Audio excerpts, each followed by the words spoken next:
Hello, ladies and gentlemen. My name is Brandon, aka Thriller, here on the channel. This is another Thriller 23 production, and tonight we're episode 11 of my WWE Universe that we've been streaming here for the last 10 episodes. And tonight's episode 11, and we're kicking things off with NXT 2.0 here in just a moment. So sit back and join us. Leave a like, subscribe, and share if you would like as well. And make sure to say a comment, and so I know you're here. And let's have fun, folks. We're not going to take this too serious. We're going to have fun. There's going to be a lot of fan interaction happening tonight. So if you're here live and you want to interact with me and the rest of the chat and have some fun here tonight, we can do that as well. So we'll be getting ready to start the show here in just a minute with NXT 2.0.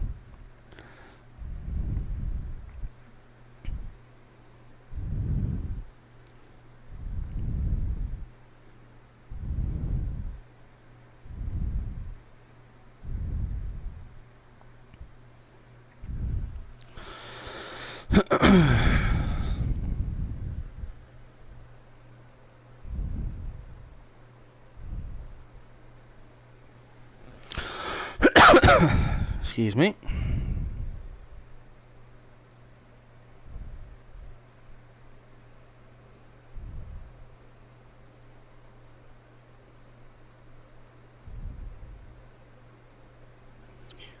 Alright, we had an awesome level up episode of TCW last night. Hopefully everybody was able to get a chance to check that out as well.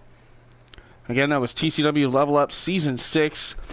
I believe episode 13, 12 or 13, something like that. It was pretty good last night, though. A lot of crazy stuff went down. Some great storylines going on there.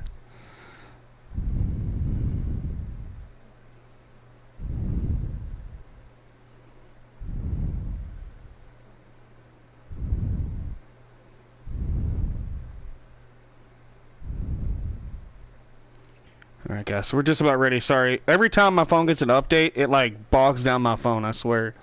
I had like 21 updates today for all these apps, and it's just like all of a sudden now my phone is like slower than it was. So I do apologize, folks.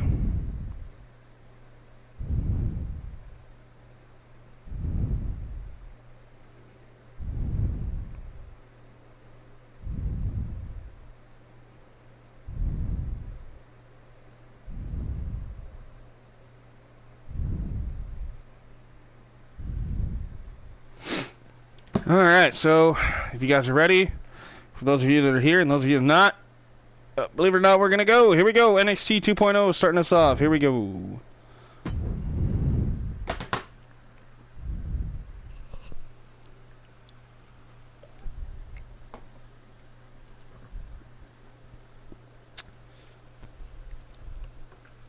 Alright, ladies and gentlemen, here we go.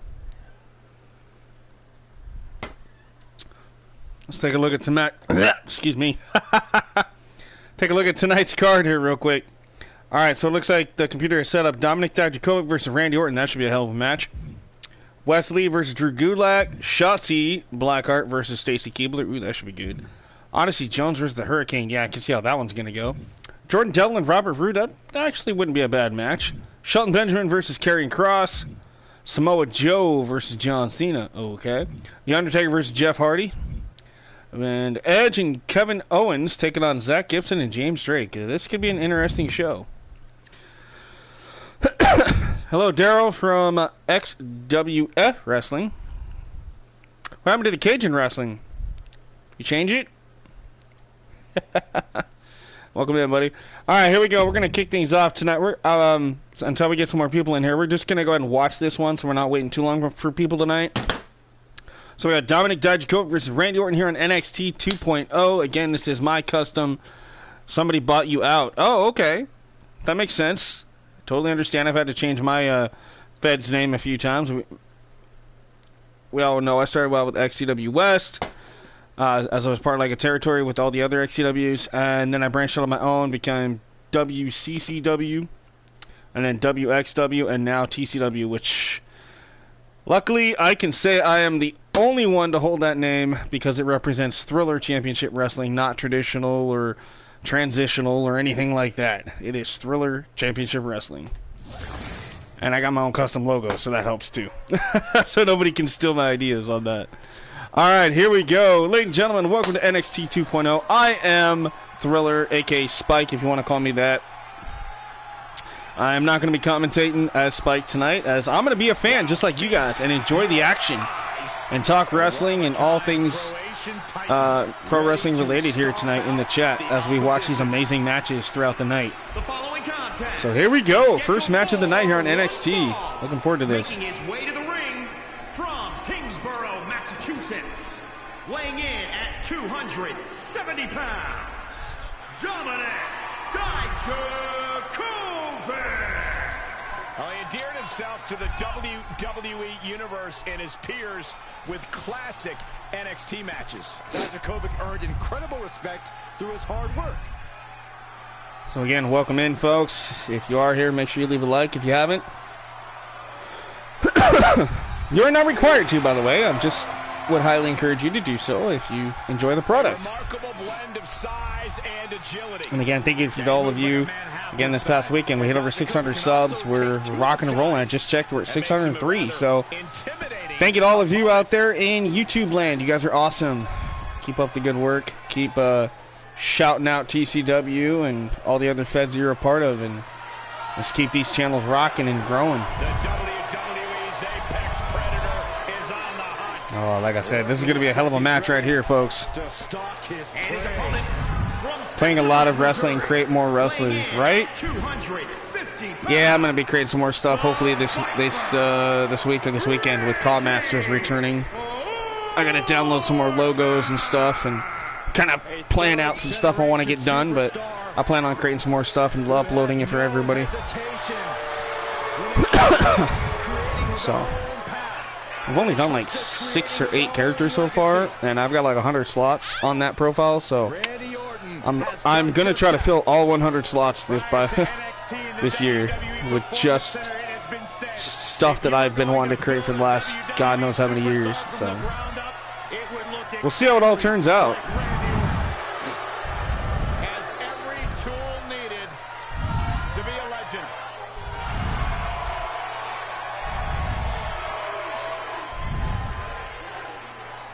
And somebody once said, well, you know, once Callmasters gets a full roster of all my own personal creations, am I going to turn it into a TCW show? To be honest, I probably will. I'll probably turn into TCW, TCW, Callmasters.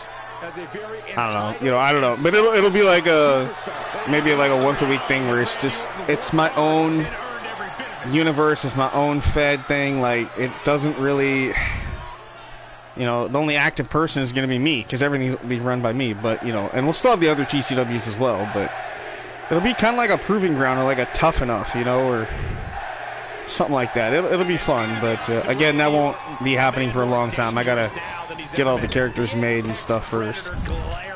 Almost make another character and almost like Psycho Sid. It almost looks like them. Oh, nice.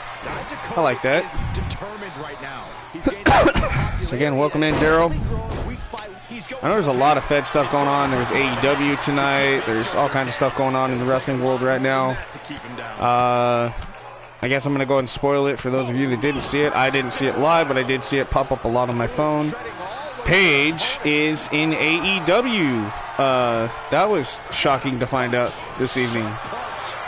But she's not obviously going by Paige. She's going by her real name, which is Saraya Knight. So, I don't know. According to what I saw in the video, I don't know if she's actually going to be wrestling, per se. But the fact that she is in AEW kind of intrigues me. I really thought, you know, her being one of Triple H's homegirls, you know, back in the NXT days, I thought that she would go back there. But, you know, it is what it is. You know.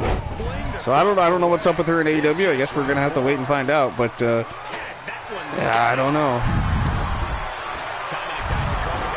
Yep, Paige is using her real name, Saraya Knight, in AEW. She debuted tonight on AEW Grand Slam, which was highly shocking, to say the least. All right, again, this is our first match tonight here on the NXT side of things here in my universe mode. It's Dominic Dijakovic and Randy Orton going at it. Kick off the stream tonight.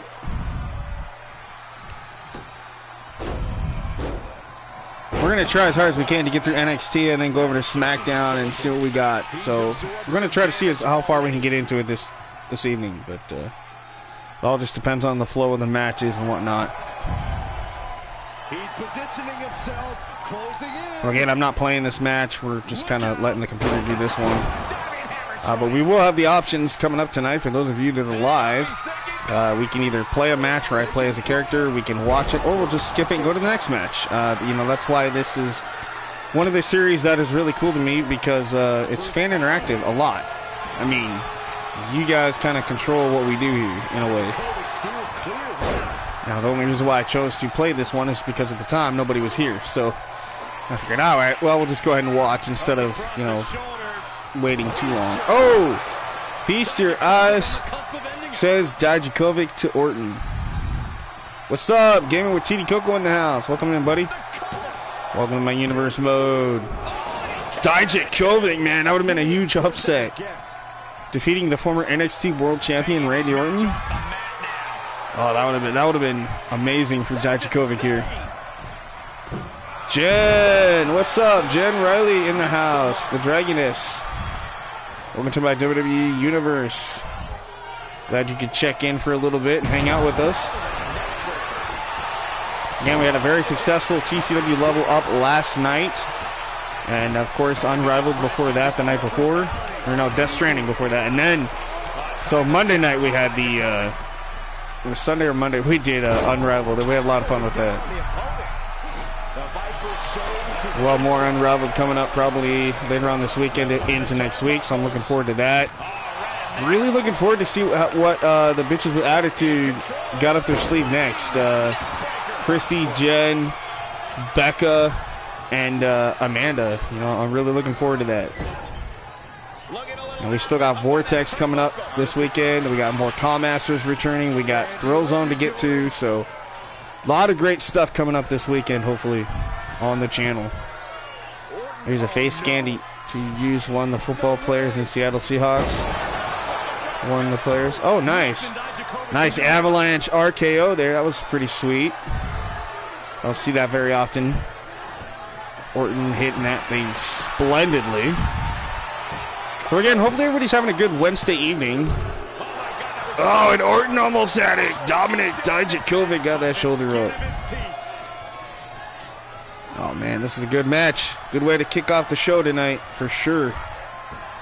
Me and the girls have been focusing on tag matches. Yeah, you guys really have, and it has been definitely paying off for you the last couple episodes. I mean, yeah, you guys had a little speed bump there at the beginning, a couple streams ago, but the last stream, Sunday or Monday, when you guys did the cage match, definitely paid off. Like I said, I can't wait to see where you guys go next. You know, Reckless is still obviously a thorn. Wow, Dominic using his own move against him. And Orton's busted open. Dominic almost stole the victory off the RKO himself. Wow. That was cool to see. It was a hell of a match, guys. But again, yeah, Jen, Christie, the whole BWAs are doing good. Like I say, you know, Reckless is obviously a big pain in the butt right now, but, you know, if you decide to stay focused and want to go for the tag titles, by all means, I think that is definitely in the near future, for sure. All right, there you have it. Randy Orton knocks off Dijakovic. Randy's got a nasty cut above his right eye. He's going to have to go back and check out the doctors and get that fixed up. Let's try to make a tag team, and Megan and the Police and character's team name is the Capitol. Oh, yeah, that sounds cool. Dominic, man, he's so discouraged because he thought he had it. Nice 4-star match, though, out of these two. Great way to kick off the show.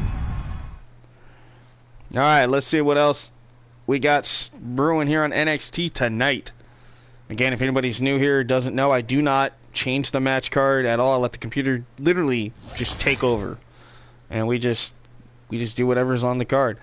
All right, up next, it's Wesley and Drew Gulak. So, oh yeah, the NXT security guard got a contract, which is funny because we all know he actually wasn't NXT security, but That's the storyline they gave the poor guy. So, which is kind of funny. All right, so it's Wesley, Drew Gulak. You guys want to skip that one, or you want me to play it? What do you guys want to do? I'll wait and see what you guys' comments are. First one to comment, that's what we're going with. Then after that, we'll head over and we'll probably end up watching this one for sure. Shotzi and Stacy. That could be an interesting match. Daryl says skip it. Alright, so we're going to skip. We're going to let the computer randomize a winner. And Wesley beat Drew Gulak. Kind of saw that coming, to be honest. Alright, Shotzi versus Stacy. I'm not playing this because I have a feeling something good's going to happen. I don't know what, but it did say rivalry match at the bottom of this, and I know that Shotzi's locked in a rivalry with Mandy Rose, so I have a feeling Mandy's going to get involved in this some way, somehow, so this should be good. Shotzi and Stacy, first time ever here in NXT 2.0. Eventually, I will be changing this back to a regular NXT because I'm waiting to get the new NXT logo. The brand new logo that they have. I'm gonna make my own NXT so we can get rid of this whole color scheme thing. But because this is my custom NXT 2.0 arena, but I would love to go back to the black and gold again. Thank God. Well, this is a true ballsy entrance. All right, here we go. Women's action here on NXT tonight.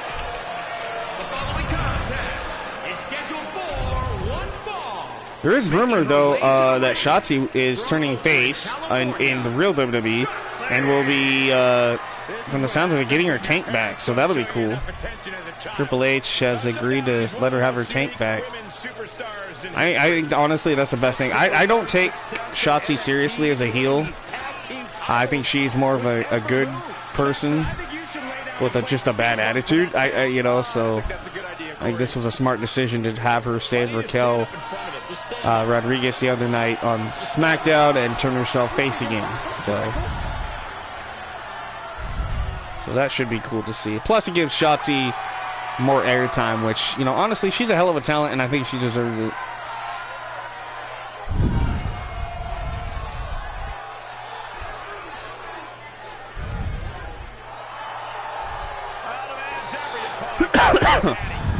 Excuse me. Should focus on being called winner. Hey guys, I've been practicing this. Let me know what you think. That wouldn't scare off a mailman. Is she a rooster? You don't get it.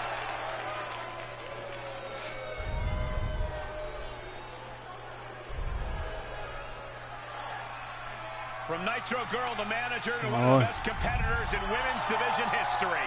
Just as lethal as she is lovely. From Baltimore, here we go. Stacy Keibler. The longest legs in WWE. Those kicks hurt. Hey guys, I think Stacy just smiled at me. She was looking at herself in the reflection on top of your head. The commentary team always cracks me up with some of their stupid comments.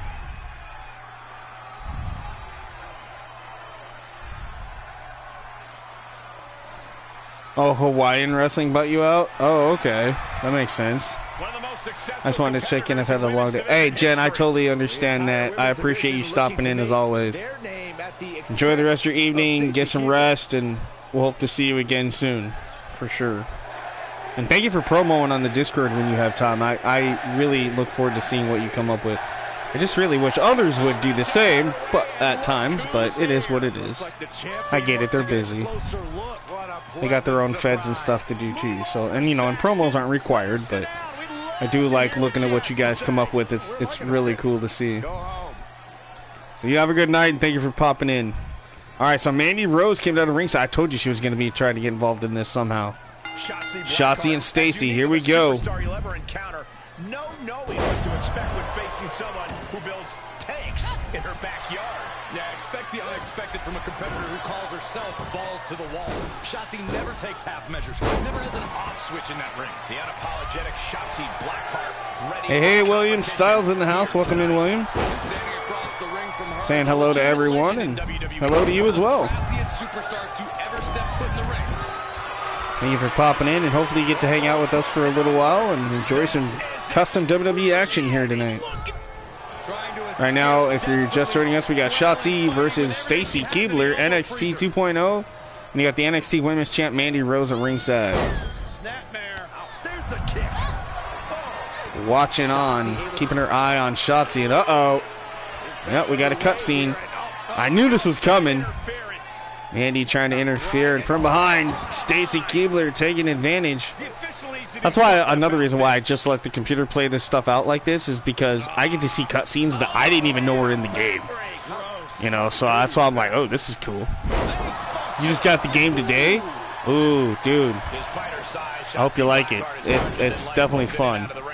Hey, at least you get it now when all the updates have already been added, so you don't have to wait for all 17 updates. I can't believe we've actually had 17 updates since this game came out. That's crazy. And it still has its issues, don't get me wrong, but at least it's playable now. Hey, Hooks is in the house. Dr. Hooks Malone. He wants Shotzi to win. All right, let's see what happens. After that slight distraction by Mandy, Stacy is definitely taking over this matchup, folks. That is just insulting. And if you guys are new to the channel, you want to check out another amazing channel, check out Dr. Hooks Malone's channel on YouTube as well. And check out Daryl with XWF, former Cajun Wrestling. He does really good over there as well. Check him out too when you got time, folks. And many other feds out there. You know, XCW with Mike, James Seal with IWA, James Sargent with CSWA. There's LIT, LTD. There's WPW, Goddess of Pain Wrestling. There's EXW, Elite Extreme Woman. Good lord. There's so many I can't even remember them all. SWA, SSW, Southern Smoke Wrestling. You guys, I can't keep up. NGW, 3WA, HWA, 3W. It's crazy. Yeah, well, they had 17 updates since this game came out last March. That's crazy. We just had one like what, a month, about a month ago was the last one we've had. Whoa! Well, she went for the ball pit. Nobody home. Stacy somehow able to avoid it. Oh, the spin kick about took Shotzi's head off. With long legs coming into play for Stacy Keibler. You want me to send you new NXT logos? There are only 2 versions out, but it's enough to work with. Yeah. I mean, if you want to do that, I'm trying to think of what else another way you could do that. Somebody actually, you know what I might do, Hooks, is somebody might have put those logos up on CC, so I might just be able to grab them from there, because I don't have any way of uploading stuff to this profile logo-wise, so I might just have to try to download those logos. Wow, huge upset here. And, of course, a lot of it had to do with outside interference from Mandy Rose, the NXT champion. Stacy Keibler, in her first match on NXT, got a win over Shotzi Blackheart. That's incredible. I take a picture of my girl character. It's Discord, Aaron Escort. They got that picture. Oh, nice. Well, Stacy beat Shotzi. I was not expecting that. I really wasn't. Great match, though. All right, you guys ready? Let's see what we got brewing up next here on NXT. Again, we got those options: play, skip, or watch. It's Odyssey Jones versus the Hurricane. So what do you guys think? You guys want to watch Odyssey versus Hurricane, or are we going to skip and keep going? Just let me know as I take a look at the rest of the card real quick. Jordan Devlin, Robert Roode, Shelton and Carrion. Ooh, that one actually might be good. Daryl says play it. Alright, you want me to play? So, Odyssey and Hurricane. Alright, well, who do you guys want me to play as? That's the question. You guys want me to play as the hard-hitting Odyssey Jones? Or do you want me to play as the high-flying Hurricane? Well, I wouldn't say high-flying, but the charismatic Hurricane.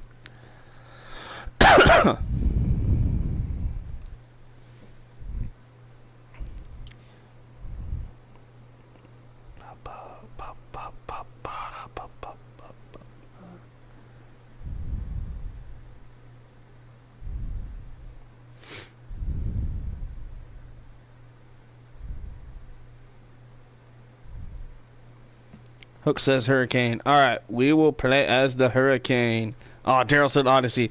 Sorry, Daryl, I saw Hooks' first, so we're going to go with the Hurricane for now, but we'll see if I can climb the mountain here and defeat Odyssey Jones.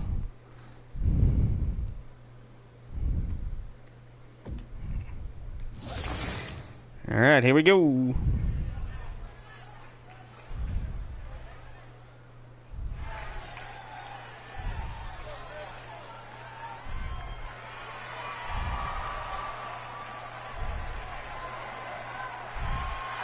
The following contest is scheduled for one fall.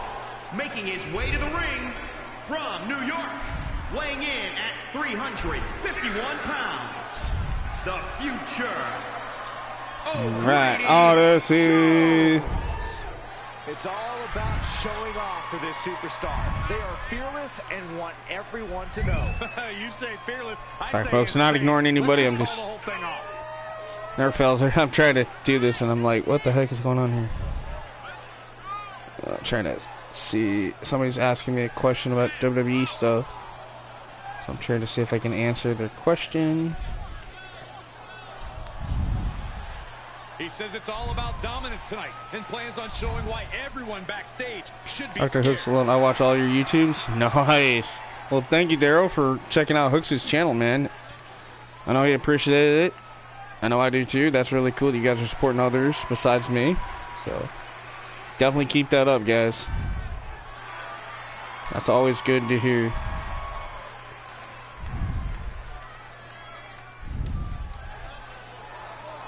There's a hurricane coming through. Did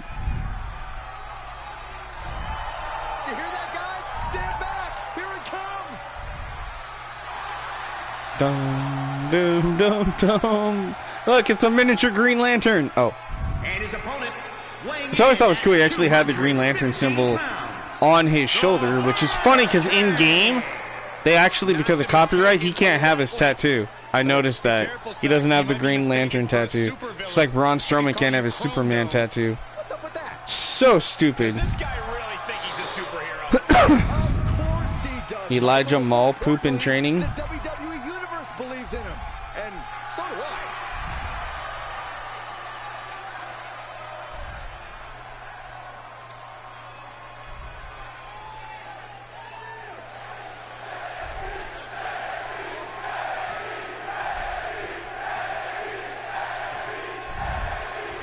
Okay, here we go. Let's see if I can do this. A lot of enthusiasm and energy right now. But what's going to happen when the excitement wears off and he comes to realize he's in a fight against someone looking to take his head off? All I can say is we've seen adrenaline take this superstar very far. You guys chose me to play as Hurricane. Okay. Let's see if I can. Hopefully I can do this. Remember, I do play this on Legend when I do get to play, so we shall see. Did he really just do the what's up with that voice? Oh my god, that's funny. Drop from the ropes. Right in the mouth, relentless. Enough already. Perhaps one of the most eccentric superstars in WWE, the Hurricane has racked up some impressive victories. What's the secret to that success, Corey? Don't let the funny costume fool you. The Hurricane is more than a capable competitor. No matter how hard you knock him down, he will always get back up. To win against him, you really have to wear him down and take away his speed. Come on, Hurricane, get up. Get up, get up, get up, get up, get up. Submission here. Really working that. Oh no, this is not where he wants to be. Yeah, but a single leg camel. Jamal Poop in training. They used to wear a suit with the Hurricane all back. Umaga's old part. Oh, Jamal and Rosie. Yeah, I know who you're talking about. Blast off. Splash. North Carolina grew up with the Hardys, right? Took him too long to figure out his costume for about 10 years. Jarring impact. Oh, yeah, I remember that. You know, what's funny is a lot of people don't remember he used to be Sugar Shane Helms, and he was in a boy band group, 3 Count in WCW. That's how I remember the Hurricane. Sugar Shane Helms. Dude, that was funny. They were supposed to be like a rip off the Backstreet Boys and NSYNC. And it was Shannon Moore Hurricane, and I can't remember the other guy's name off the top of my head. They're the most annoying faction in WCW, I swear. Strength of that slam. Like, you couldn't take them seriously, but those guys, once they got in the ring, like, they put on some great matches. After everything these two men have been through, will it end like Damn it, this? come on, come on, come on, come on, come on, come on, come on, come on. His body might give up. Right now, he's looking for any way to break out of this, and he does. Kick right on point. And the electricity of this moment is coursing through his veins. Oh, stomping away.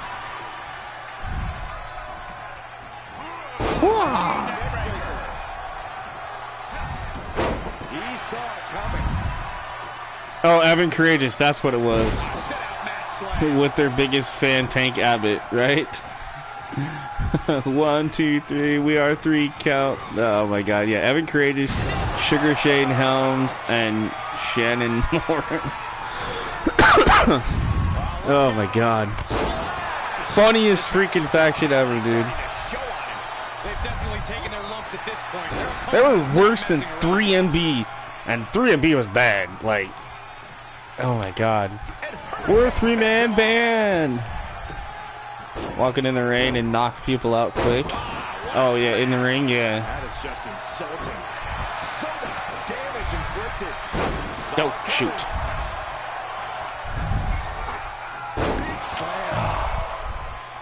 Odyssey Jones is like Mark Henry.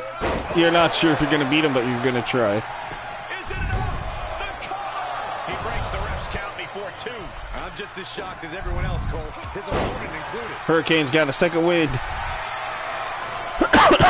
Dang it, that damn cough, man. Asthma's kicking my butt today. Oh no, one of the most dreaded maneuvers in all of sports entertainment.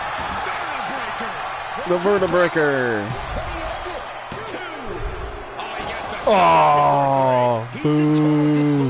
That did not finish the job. What's up with that, ref? Come on now. I had that. all of that work, all these big moves. Abdominal stretch. It's locked in. This is a great way to wear down your opponent. Let's see if I can do this one. Complete Ah. control. Opponent has nowhere to go. Could be No. I'm like, oh crap, damn. He came back quick with the taps. There's somebody I like, tag team Chronic. Oh yeah, Chronic was good. I remember Chronic. Head scissor takedown. So I always thought that was a funny name for a tag team. What's your tag team name? Weed. They got away with it because they were just Chronic. 3 count got over though. People automatically hated the boy band, but they wrestled like the Hardys. Right? Oh yeah. You remember that ladder match they had with like the Young Dragons, I think it was? It's on it was on a DVD set that I had. It was like 3 count versus the Young Dragons versus somebody else. I know like Jamie Noble and like Jimmy Wang Yang and a bunch of others were in that ladder match. That was like one of the only really great cruiserweight ladder matches in WCW. It was amazing. It was like I think a triple threat ladder match if I remember right. Something like that. You have the sense that fatigue is starting to become a factor. Chronic was weird, but they kicked ass. Right?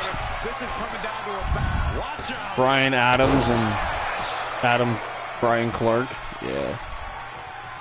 Got a wrestle man. Me watch. It got a visible person. Oh, nice. Da, da, da. Wah! It is the Hurricane. Referee's sweating. He knows he's in the presence of the Hurricane. I still see how the hell Hurricane can even pull that move off, but whatever. I mean, he is supposed to be a superhero, so I mean, I guess. Hurricane, hey, I did it! I won a match! What do you know?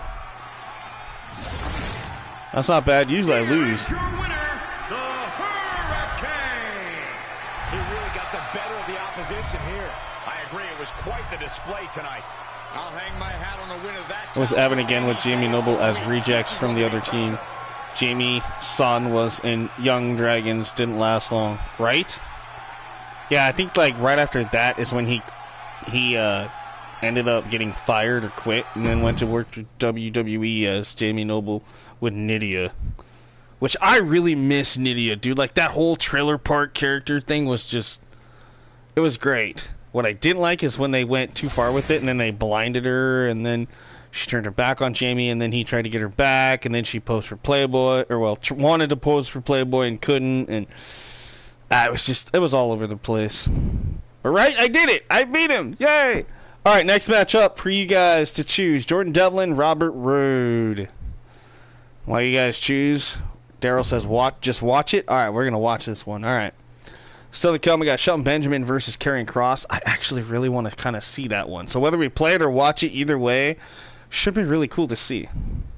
Benjamin and Kross, I think, could be actually a pretty decent match. Just like this one, Devlin and Roode.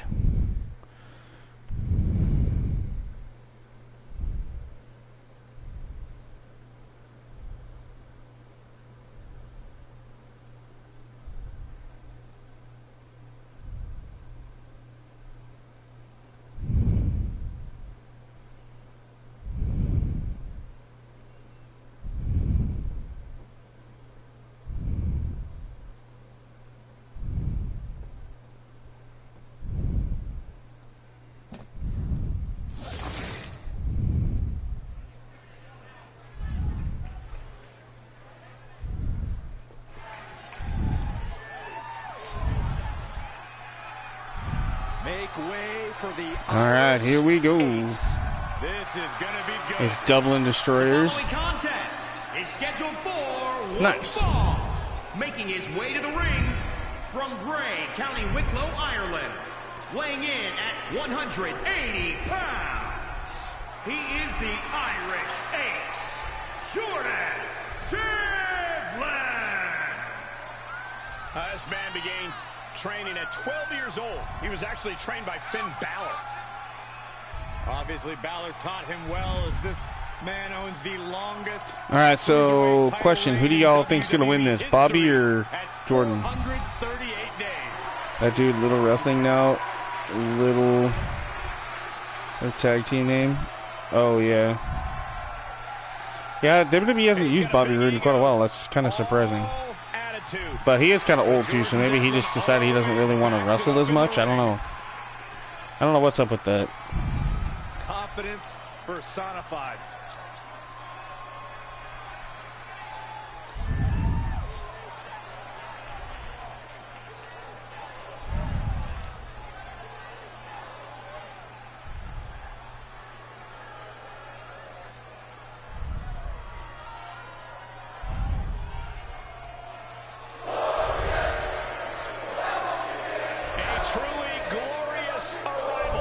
Multiple-time champion around the world. There is no one else. One thing I always loved about these entries in these games is the audience's participation is so cool.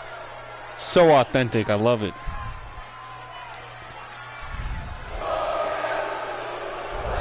And his opponent from Toronto, Ontario. You want to change Bobby Roode's his gimmick? Yeah. I mean, that would be cool too if they would do that.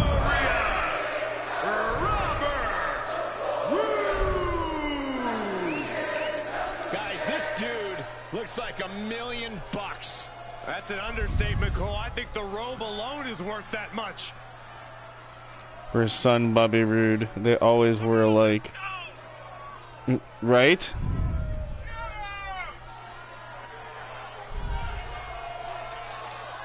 That could be true. You think about Roode, guys, he lives large in and out of the ring. Does Robert Roode ever stop bragging about how talented he is? Listen, when you have that much bravado, you gotta back it up, and Roode does just that.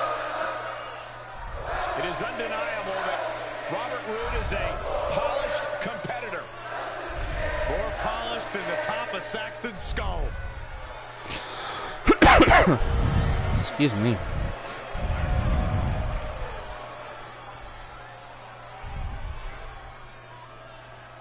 Well, by Vince standards, but Triple H could use Roode. Oh yeah, he definitely could. Gonna be nice, and it bring Bobby Roode, bring beer money back. That would be nice. I mean, they have talked about it before. But I mean, James Storms was in NXT for like what, 2 episodes once, and then he quit because he didn't like it for some reason. I don't know what the deal was with that, but you never know. Things could change. His incredible savvy in the ring has made him an enduring talent. Rude has been doing this for a long time and with no shortage of success.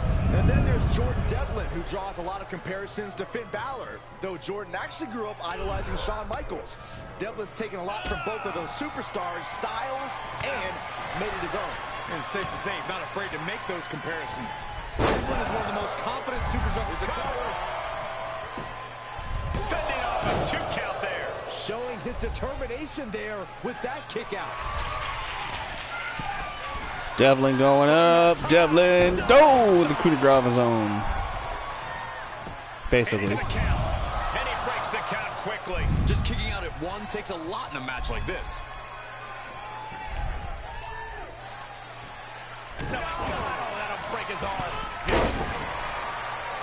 What's the best strategy when going head-to-head with a guy like Robert Roode, who knows every dirty trick in the book? Well, I think Robert Roode actually helped write that book, Cole. When facing Roode, you need to play it safe and wait for An impact could be good for him too. He's doing nothing in the shape of his life. It's weird, right? Yeah, I mean either way it would be good for him. Wait. The grip is broken. I still gotta believe Paige went to AEW. It's like, but why? You know, like they didn't need anybody else really. I would have rather seen her go back to NXT, you know, and do something there. That would have been cool, but or just wait until NXT Europe came back, you know, like she could have been like the GM of it or something. Oh well. I was just kind of sad that she went to AEW tonight. I'm like, really? Really, Saraya? Why would you do that? But whatever. When your opponent can hang after all that, you're wondering. They're not all that in a bag of chips, I'll tell you that. Collecting his action figures, right? Yeah, exactly. Well, there's something else I could say about that too. I think Tony Khan watched too many videos on the internet, if you know what I mean, when it comes to Paige. And he just couldn't take it. He wanted to have her for himself. And now he's got it and he don't know what to do with it. Just wait. Eventually she won't even be on the main shows. Just like almost all the other talent that comes in. They all get pushed down to Dark and Elevation on YouTube. Or Rampage, and you see him for like one match every once in a blue moon. He's got too big of a roster, folks. I'm sorry, but AEW's roster is way too damn big. I mean, if you really compare them to the size of WWE and you put them side by side, AEW is like just, it's too overpowered with stars. You know, and then you gotta factor in the fact that they own Ring of Honor as well. So I mean, it's just too much, and they don't know what to do with it. I'm just curious one of these days what will happen when Tony Khan runs out of money, or Daddy stops giving him money. That's the thing I think would be funny. Right? Yeah, she'll probably be like commentary or like a manager for somebody, because I don't think she can still wrestle with that neck thing. I don't know. I mean, she might have got it fixed like Daniel Bryan and Edge. I don't know, but I mean, I know she was working on a comeback, but I don't know. I just think it's weird how she gave up all her good friends in WWE to go work for AEW. I just thought that's weird, you know. She was like one of Triple H's girls, you know. Like, it just doesn't make sense to, but it is what it is. I mean, she worked her ass off to get in WWE and then throw it all the way to go work for another company. It's just kind of like, kind of a slap in the face. And almost, Devlin is like Finn Balor. Yeah, he was trained by Finn Balor, and I think he is actually Balor's brother, if I'm not mistaken. If not, they're related somehow. Because Finn's real name is Fergal Devitt, and his is Jordan Devlin, which I believe actually is his real name. So I think there is, or Jordan Devitt, one of the two. So yeah, I think they are related. Yeah, she wanted to work with Britt Baker. I do remember that. So, and Tony Storm. So, I mean, I get why she went there, but at the same time, it's like, you know, I don't know, it just sucks. Okay, so now, switching gears from AEW back to WWE for a minute, and obviously I'm still watching this amazing match, by the way. So next question I have, and this hasn't been brought up a lot, on the channel, but I'm going to bring it up now. What is everybody's thoughts on this whole White Rabbit thing going on in WWE at the live events and the live shows when the cameras are not rolling? They're playing the White Rabbit song by Jefferson Airplane, and then they have like a QR code and you scan it and it plays like this really cool White Rabbit thing and all these little clues. I think, now this is my opinion, a lot of people say it's Karrion Kross because he used to be the White Rabbit gimmick in Lucha Underground. Okay, yeah, that would work too. But here's my thing. I say it's Bray Wyatt. But it also could be Karrion Kross at the same time as well, because here's my thought, my theory on this. Take the fire, and I've seen other people post about this too, but I thought about this way before it was ever talked about, really. A few days ago. All right, we're going to go and watch this match because I really want to see. Right, the Rambling Rabbit. Right, but here's my theory on this, okay? Now, this is an out-of-the-box theory, and other people have said this as well. Take the Firefly Funhouse characters and put them in real-life people. Here's what you could do. Rambling Rabbit, okay? That could be Bray Wyatt himself, but it also could be Karrion Kross. Now, Abby the Witch could be played by either Alexa or Scarlet. You know, Scarlet Bordeaux. That would fit that character, right? Okay, you've got Huskus the Pig Boy. Could be Braun Strowman. Mercy the Buzzard. Could be Dexter Lumis. Okay? And then, there was another one. What was it? I seen it, and I thought about this too. But there was one other, and then you have, of course, the main character of Wyatt 6 would be Bray Wyatt. Hey, Timothy, what's up? Shelton Benjamin making his way down there. What the hell, Grand Metalik? What the hell is Grand Metalik? It's supposed to be Shelton Benjamin and Karrion Kross. What the hell is Grand Metalik got an issue with Shelton Benjamin all of a sudden? Okay. Was not expecting that. They had all those drawn up to do in 2020. It all comes out later in podcasts and such. Bray even named who was set to play the characters. Right? So, yeah. See, that's what I'm saying. So, if they bring that back, you know, like I said, I think the whole White Rabbit thing is a play on Bray Wyatt, but also could be a setup for both Bray and Karrion Kross. Because, let me see if I can find the poster.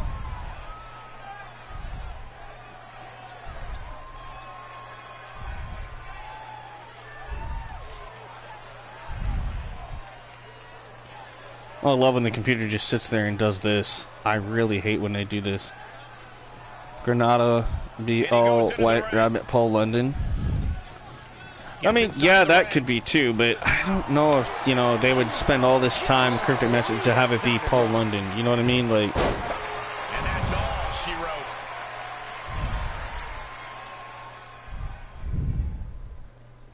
yeah, right? It'd be interesting if it ties in Cross.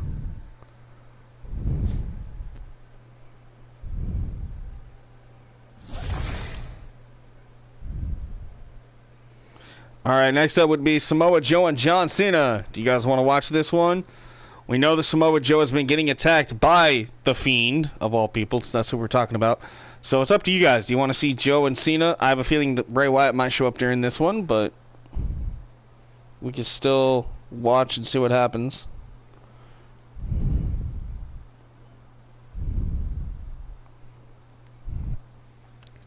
And I can't find that darn post. Shoot. Now, somebody was saying, like, Miz could be, like, a weird...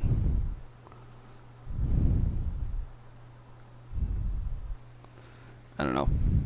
Well, what do you guys want to see? We playing this one? We watching it? We skipping it? What are we gonna do, guys? We only got Samoa Joe and John Cena.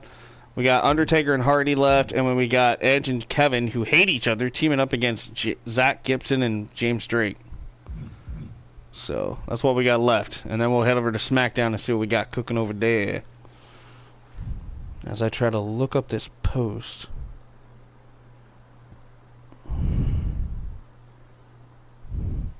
William says watch. All right, let's watch and see what happens. Like I said, Bray Wyatt is in a rivalry right now, according to my game, with Samoa Joe, who is our NXT World Champion. So I have a feeling Bray Wyatt's going to pull some shenanigans here. Walter, welcome in, buddy. Welcome in, Walter Prime. All right, so I'm going to use my phone here and try to look up that stuff that I saw about the Bray Wyatt stuff. Oh. Because I thought this was a cool concept.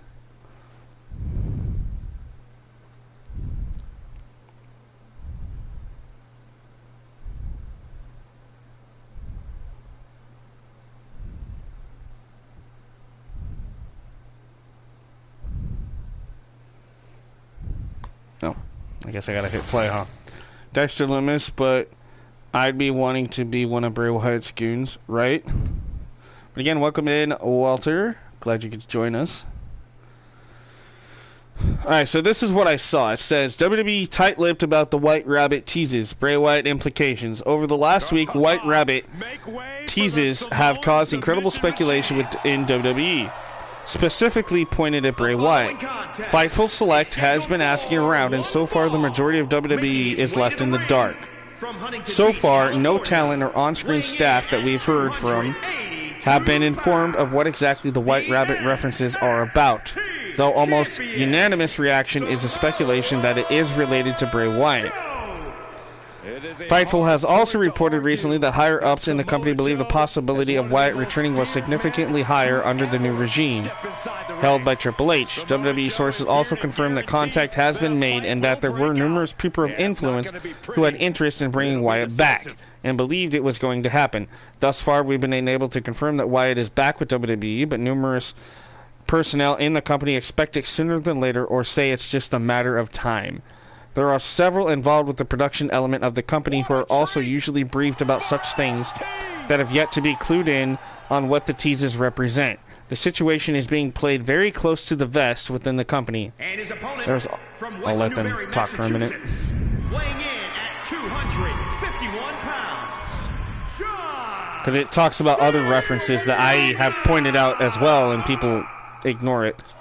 So, okay, it says, there has also been numerous references and backstage teases, such as crows popping up in backstage segments, and the like, which are intentional efforts. However, those responsible for delivering props and directing them also haven't included those in their list of props that have to be brought to tapings that goes out company-wide to those who need to be in the know. Among the 20 plus within the company we spoke to, they almost all agreed that WWE's new regime would have to deliver on the tease. The hourglass element of the teaser had led some to think that it was possibly Killer Kross is involved.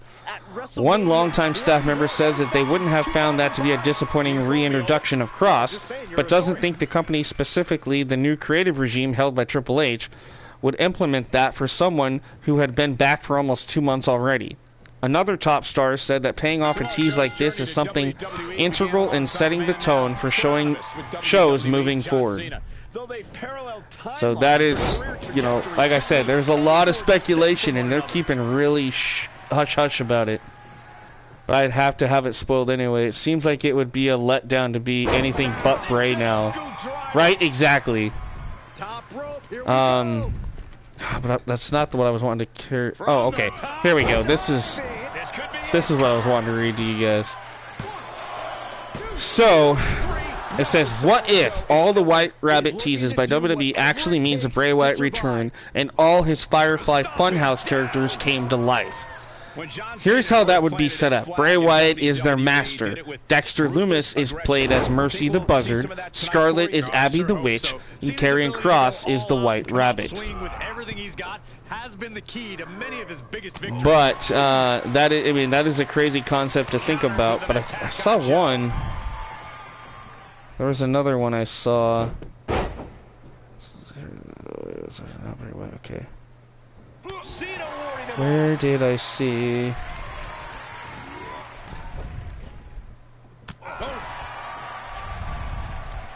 Okay, so again, I love to talk about this. This is really cool.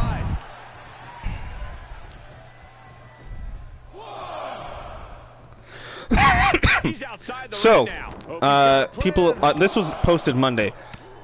We've uncovered some very interesting new clues about the possible identity of the White Rabbit, which appears to be coming to WWE this week, Friday, September 23rd, episode of SmackDown. Bray Wyatt tweeted on July 4th about Self, Arkansas, an idea almost as opposed to a physical place, and the demon holes. When entering those words on Google, you come across a forum which is full of cryptic posts, and the mod's name is White Rabbit. Also, if you go into this, it's Wyatt tweeted on July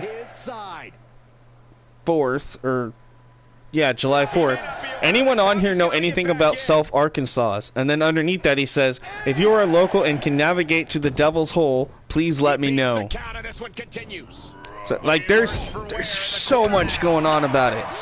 And there was a picture that he posted. He updated his profile picture on Twitter, and it's this, like, evil-looking White Rabbit figure, but with, like, the Fiend's face mask on the rabbit. It kind of makes you really think of, like, what's going on, you know?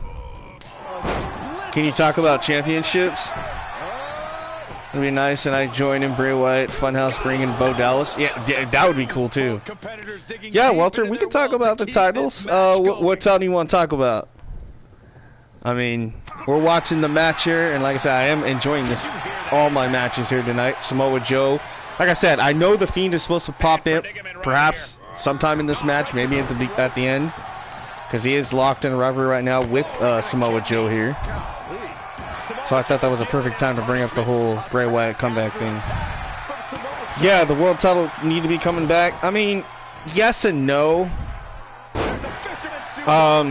Yes, it would be cool for nostalgia purposes to bring back the world title.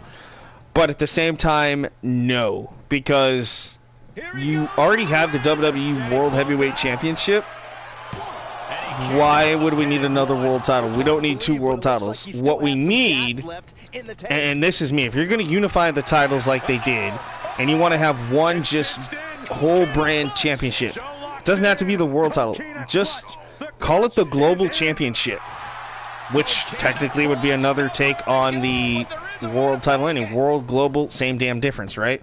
So just have the Global Championship or whatever, you know, and just have one major title that can be defended everywhere, and you just have one person hold it. But if you want to go back to having the two titles where you got Universe and you've got the WWE, that's fine too, but redo the belts. You know, don't make them look like pieces of a fruit roll-up, you know, like, it's just, I don't know.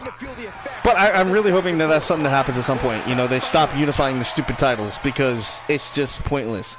The only way that I can see the unified titles making sense would be the tag titles, because they don't have enough tag teams in WWE, I think, without making weird ones that don't make sense. I think that would be the only title that should be unified, would be the Raw and SmackDown titles, like they had years ago, and be defended on both Raw and SmackDown. That would make sense. It's the same with the women's tag titles. You know, have them defended on Raw and SmackDown like they're doing now, and that works out perfectly fine. We don't need two sets of women's tag titles. It's bad enough we got a set of tag titles in NXT, and you don't really see them being used as much. I mean, I know Katana Chance and Kaden Carter have it right now, and they're doing good, but when Gigi and JC had it, you saw them like every week. You know, like, it's just all of a sudden that those titles don't mean anything in NXT now. It's like, okay, whatever. But, right, feeling, like Hooks is saying, feeling new titles with the logo, it has to have that, for outsiders showing it off, right? Can't drop the logo. You can add to it, just, yeah. I think, you know, if they could still keep the WWE logo, but maybe not have it so big. Maybe, you know, still have it somewhere in there, prominent, but just build around it. You know, don't just give us a round, or, you know, however the title design is, and the W. Like, that looks stupid. Like, give us something, you know, give us like a world in the background, or like a bird, or the eagle, you know, whatever. Yeah, and the NXT title looks like a rainbow gold. It's really weird. Yeah. And that's why in my universe mode, I changed all the title designs. So you guys saw the NXT title that Samoa Joe had when he came down to the ring tonight. That was a custom NXT belt. I honestly would love to see that as a title design. Yes, he does. Right, exactly, Hooks, exactly. The UK title design, actually all the UK titles for NXT were amazing. You know, I mean, even take a look at the Intercontinental and United States titles. They look great. Tag titles, okay, they could use some work. But then you got your Raw and SmackDown women's titles. You've got your Universal and WWE. They literally, all 4 belts look the same. And then you got 24/7 that looks like a trash can lid, but that's neither here nor there. Wow, Cena beat the NXT champion with the STFU. Damn. I was like, wait a minute. He tapped him out and the music didn't want to start. I know you guys can't hear the music, but man, Samoa Joe got the shit beat out of him. Uh-oh. Uh-oh. I hear Wyatt's music. Oh my god, it's The Fiend! I told you he would show up. WWE gonna make the new tag team championships, right? This is horrible. The Fiend wants that NXT title, man.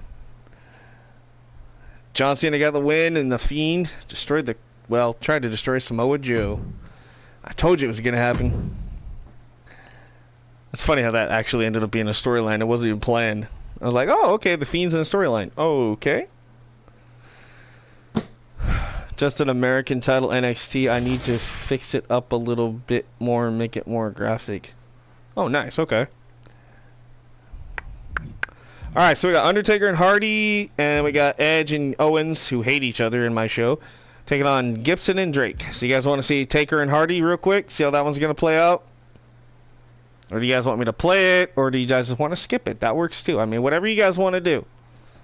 We're doing pretty good here. We're a little over an hour, and we're doing pretty good tonight.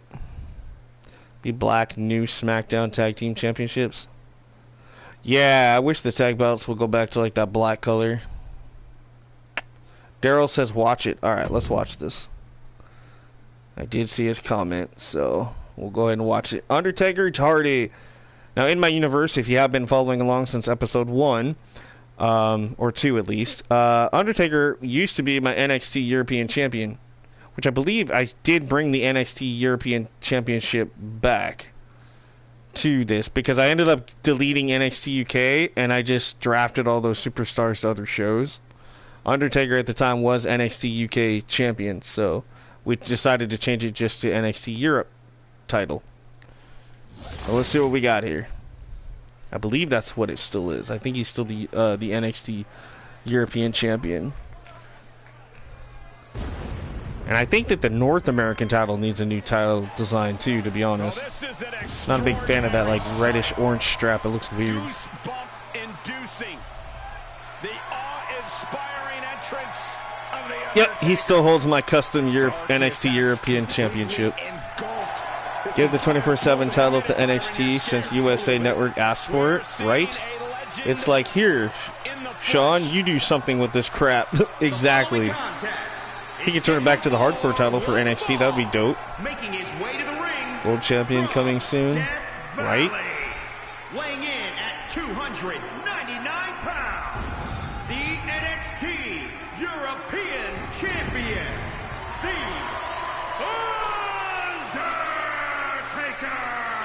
Undertaker! The only thing I'm going to miss about the next game is Greg Hamilton's freaking ring announcing on some of these characters. Like, he was so good at it. The personification. Granted, I wish we had Lillian Garcia back as ring announcer. I mean, she could still do it. But, you know, things happen, I guess. Ominous and chilling aura when the Undertaker comes to town. But I miss Lillian. She was cool. I actually got to see her a couple times when I would watch Raw years ago in person. It's always his yard. She was so cool. Dude, she would always sing the national anthem before the show. Dude, talk about like bone-chilling experience to just listen to her voice sing the national anthem. It was amazing. Alright, so The Undertaker getting set for action here on NXT tonight.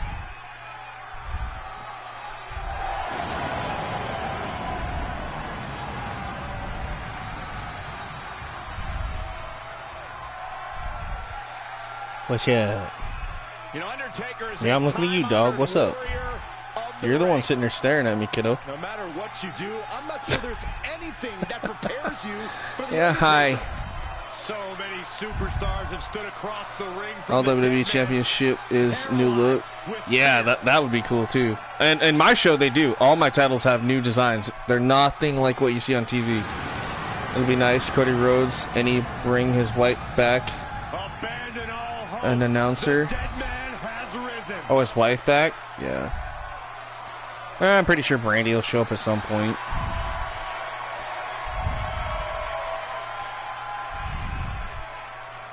So see, that's that custom NXT European title. That would be a dope title, to be honest. If they do NXT Europe in January, when they relaunch that to take place at NXT UK, that championship design right there would be amazing.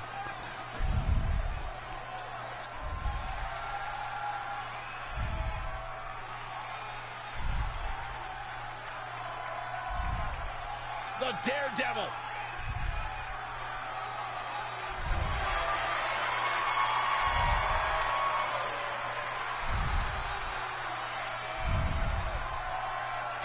I think this is a rematch from the last time we did NXT on this channel because if I remember right, Hardy beat Lesnar. That's what it was.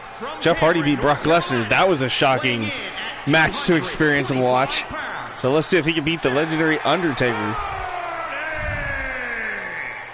Could be done tonight. That'd be quite an interesting couple episodes for Jeff here. Synonymous with tag team title reigns, a former United States champion, former world heavyweight champion. And what's amazing to think about, guys, is that the career of Jeff Hardy started at just the young age of 16 when he made his WWE debut. Yeah, I always thought that was crazy too. He lied about his age. He was 16. Actually, remember, he debuted, I think it was like during the 95 or 96 King of the Ring. Him and his brother Matt, they were the ones that held the doors. They would open and close the doors during the entranceway to King of the Ring. I remember that. Who would have thought this many years later it would be the Hardy Boys? Gonna bring back the World Heavyweight. Yeah, we don't know, but it would be nice if they bring back the belt. He's coming in seeking another adrenaline rush, and I wouldn't be surprised if he does something insane to achieve it. No, I know Triple H loves history and heritage. I mean, that's why he put so much emphasis here lately on the Intercontinental and U.S. belts, which is really cool. You know, I just wish that he would treat the other belts that way as well sometimes.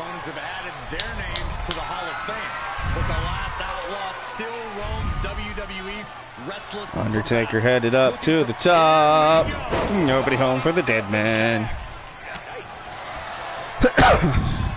Again, thank you all for tuning in tonight. I do appreciate you guys chilling, relaxing, having a good time tonight, bullshitting about wrestling and watching some great action here.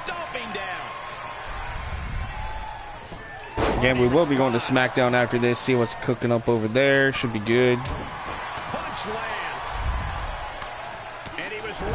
Undertaker's old gimmick, his name is Big Bubba Red. Oh, good lord. I remember that. Mean Mark Calloway. I actually have an action figure still in this box where it was a legend figure of him. And it actually says Mean Mark Calloway. It's like his old Undertaker. I even got a Phantom mask Undertaker. People would mention the 16-year-old thing when Vince was on commentary, and he'd change the subject really fast, as if he would get busted. Right? Yeah, I know, exactly. I always thought that was so stupid. Even after all this, can he do it here? 1, 2. He powers out at the last moment. He can't let that discourage him. He's got to keep on the offensive. He saw it coming, taking advantage. Kick to the midsection. Here it comes. Twist of fate. This will be a huge upset for Hardy again. Dude, he almost did it too. Like I said, last episode, he beat Brock Lesnar. This week, he almost beats The Undertaker. That's crazy. Hardy doing good here in NXT. Swanton. Oh, the knees of Taker. Ow. Took too long, Jeff. Perhaps thinking about what to do next here. Oh. Ouch. And now there's an opening. That had to hurt. There he goes. Oh, I thought I was looking for a twist of fate again. Into the corner. Jeff Hardy beat Brock Lesnar. Beat Swerve. He'll beat Undertaker. He put it in the books. Right? I remember. Yeah, that's right. He did. He's beaten Swerve a couple of times. He's beaten Brock. And now if he can beat the Undertaker, he'll be doing good. The NXT general manager, whoever is in charge, better take notice here, man. Got to give Jeff some title runs. And Jeff not backing down. Ooh, ouch. Oh, this is vintage Jeff. Watch this. Boom! Old school Hardy there. Ooh, again a near fall for Jeff. Loving this match so far. Oh!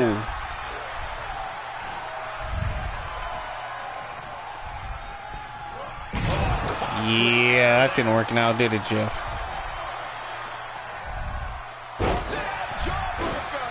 Ow, damn. I'm just surprised. I knew this was going to happen. As the lights go out, the Undertaker is going to kick your ass. Wow.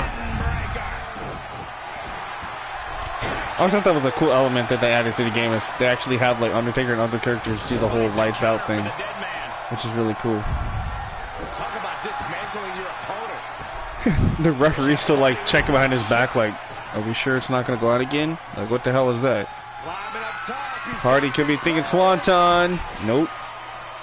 He was thinking it though, I think.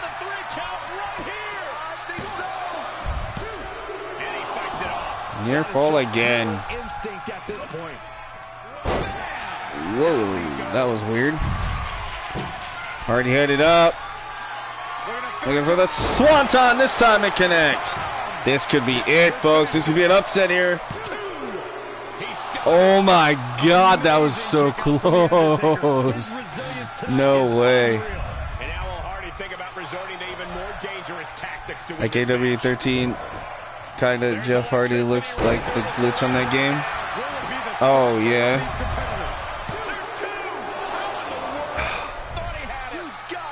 Dude, Hardy has come really close to this thing. Undertaker, I don't even know what the hell's up with him tonight. Usually he's kicking ass, but tonight Hardy is just another. Oh, he did it again. He fell for it again, Jeff. Uh-oh, Undertaker got him now. Oh, right in the face. What a match. What a match. Now this is what Undertaker wants. Control the pace. He is in control of Jeff here, folks. Uh-oh, Jeff's in trouble. Wow. His defenses have fallen, and soon he may too. Whoa, he rocked him. Oh, and Undertaker is busted open now. Uh-oh. Uh-oh. Oh, this is going to get good now, folks. Taker looking for the tombstone on Hardy. Tombstone. It's over. Oh, maybe not. I think Hardy's foot. Yep. Hardy's foot's under the rope. Dang it. That could have been it, though. Uh-oh. Undertaker wanting to go old school.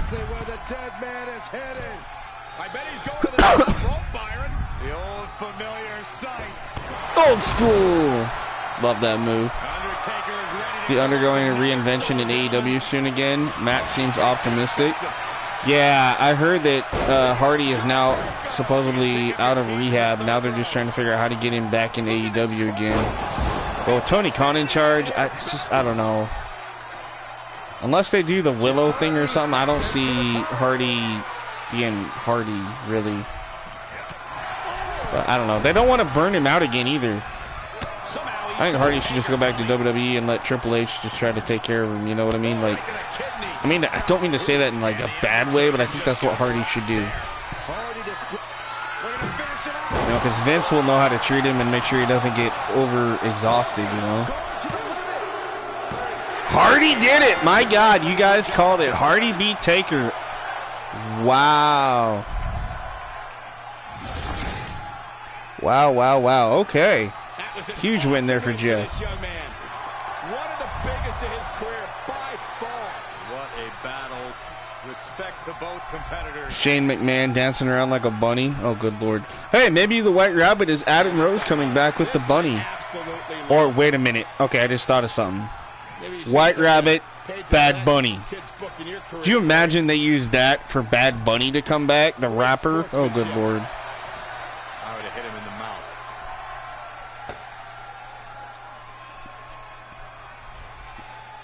Damn, we got 5 stars on that match. Amazing. That's cool. That was a hell of a match. I actually thought Undertaker was going to do it. Man, Hardy, you know, went the distance with Taker. But good Lord. Definitely a team up with Adam Rose and Bad Bunny. That actually be funny. Speaking of team ups, do you guys want to see our main event tonight? I don't know how. I think it's going to be combustible here. You got Edge and Owens taking on Gibson and Drake. Grizzled Young Veterans. And you got Beth Phoenix at ringside there, supporting her husband, Edge. If not, if it's cool with me too, we'll head over to SmackDown. So, whatever you guys want to do. Jeff Hardy needs a title shot. Right after that, yeah, for sure.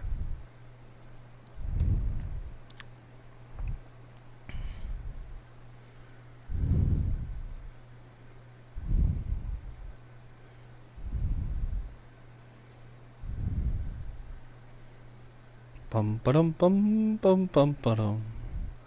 So like I said, it's whatever you guys want to do. Skip it. Alright. Participants in this match will change due to storyline events. Okay. We're gonna randomize the winner. Edge and Owens actually got the match. They actually won. Wow, okay.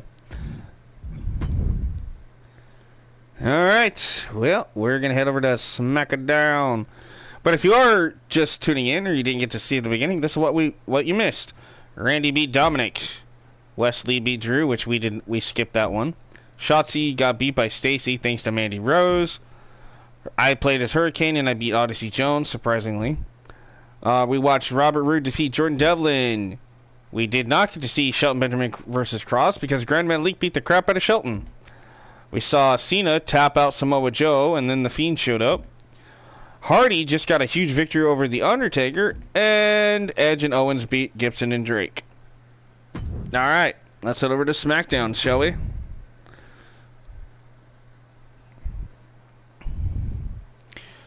Alrighty.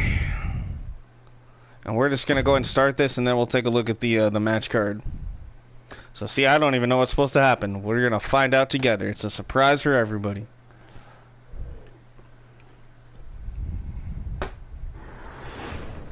Alright, here we go. So, hey, Travis, what's up, buddy? Welcome in, Travis Majors. Alright, so let's take a look at the SmackDown side of things. We got Walter versus Ilya. That should be a hell of a match. Tamina versus Nia. Ooh, cousin versus cousin. That could be interesting.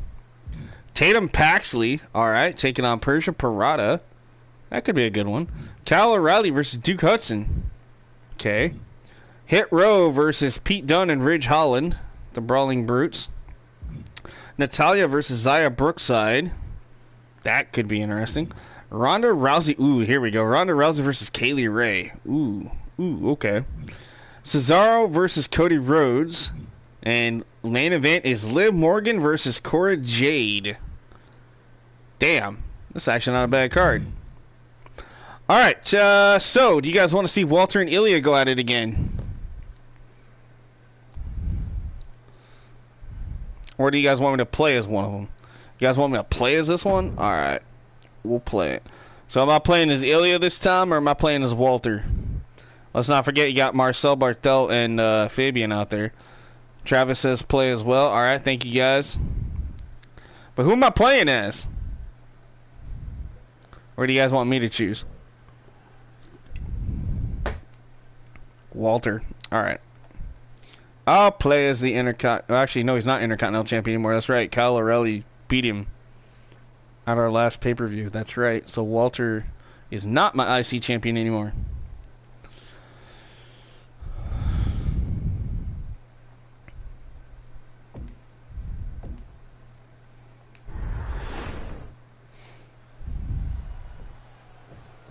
Walter's ready, waiting for Ilya. Big match for this young man.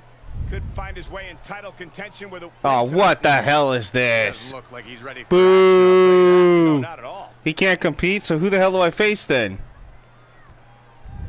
Come on, ref, this is BS. Good question. Oh, yeah. What the? No. This young man here is an incredible talent. It's Roderick Strong! Oh, shit, this is gonna be good. Tampa, Florida, weighing in at 200 pounds, Roderick. Yo, leader of Diamond Mine. All right. Always fought to provide for his wife and his son. Roderick Strong is a force to be reckoned with every time the bell rings. I'm actually kind of surprised that in real life, though, that Roderick has not quit or not re-signed his contract and then go over to AEW with the rest of the freaking those guys. But Bobby Lashley's not, or Bobby Fish isn't there anymore. I have a feeling Kyle will be next, and then maybe Adam Cole, but I don't know. Maybe it was a good thing Roderick didn't join AEW. Walter, he will bring back the White Intercontinental Championship. He might, yeah. It is to fill a hole in yourself with championship gold, Byron.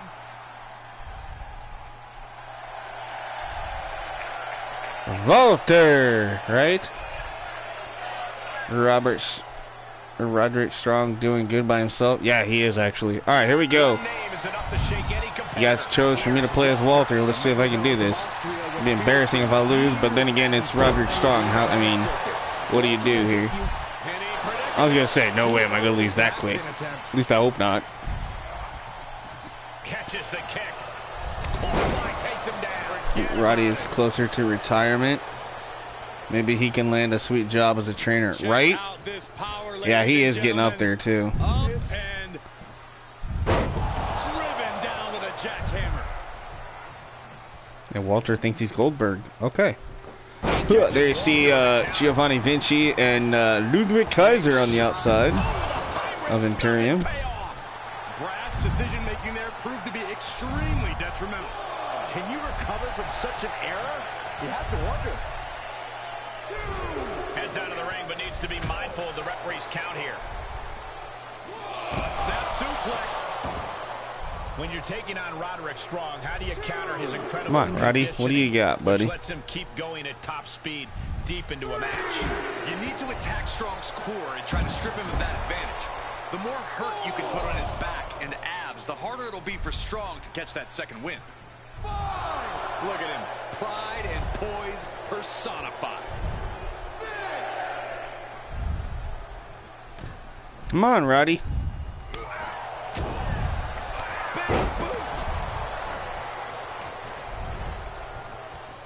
I am the ring general. I'm gonna kick your butt. This is how you deal with Strong's incredible conditioning, attacking his core and keeping him Oh, from that he blocked it. Strong That's surprising. managing to find some much-needed breathing room. If Strong was looking for an opportunity to reverse his fortunes, that could be it. Walter able to counter. Getting him into the corner. Oh, ow. Both superstars showing great awareness of their opponent's Damn it, Roddy. Going through the arena. Vicious shoulder tackle in the corner. Now trampling the opposition.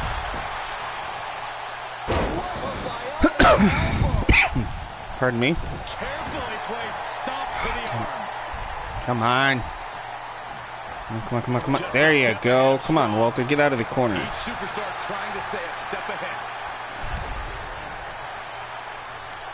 Crap. Right to the kidneys from behind.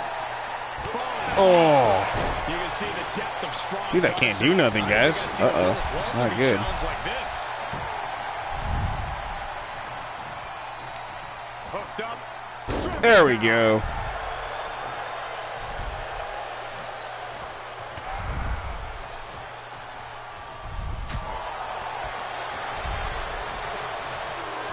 German suplex.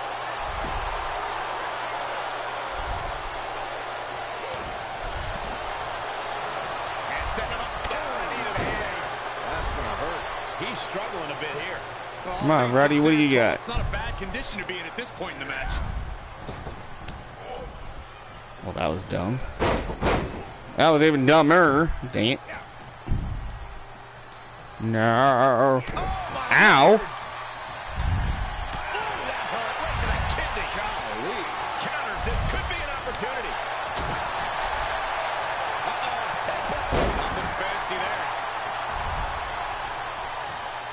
Nothing he can do. He's got the answer for that one. You serious? What the hell? I did not want to do that. That's what I was trying to do. Oh, what a shot. Impressive defense from Strong. All the way up. And got the setup, and there's the powerbomb. When Gunther and Cody wrestle, it will be great drama. America versus Austria. Oh, heck yeah. That'd be a hell of a match. Into the turnbuckle, leaving himself open here. Now, guys, I can't think of the worst place for him to be right now. These two showing how well scouted they each are. Oh, that was a nasty clothesline. Holy shit. Kick out before the count. Ouch. Not even letting the ref get to the 2 count. Walter gets reversed.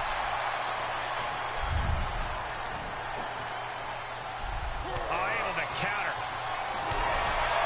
You can see it in these superstars' faces. They're in serious pain at the moment. A lot of postman has been dished out, but no one is thinking about quitting. Still in it. What a gutsy performance. Dang it. He turns it around. Bye-bye, Roddy. Up and down. Again? It has to be over. This has to be it. Are you kidding me? How is Roderick Strong still in this? Roddy's fortitude is next level, Saxton. I thought it was over. The WWE You just made your first title. Awesome. Congratulations, William. Roddy is bringing it right. Yeah, he's bringing it all right, man. I'm getting my butt whooped off and on here. Oh, a nasty stop to finish it off. How in the world do these superstars have anything left at this point? Arena's thinking the same thing. All eyes are focused on this moment. And now he's giving you all another chance to simply take it all in. clothesline. This isn't the smartest thing to do, antagonizing your opponent instead of attacking him. I'm like, why the hell can't I get out there? But whatever. Strong turns that around.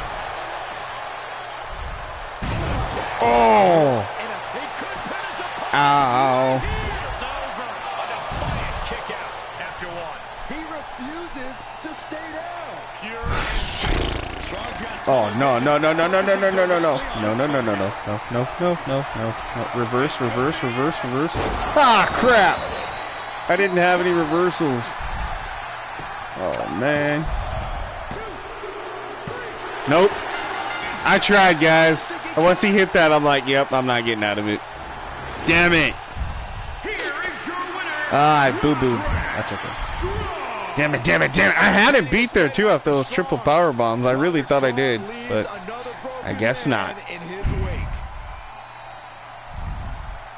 I wasn't even supposed to face Roddy. It was supposed to be Ilya. I was not prepared for Roderick. How do you do that to the ring general? That's not nice. Oh, well. Hell of a match, though.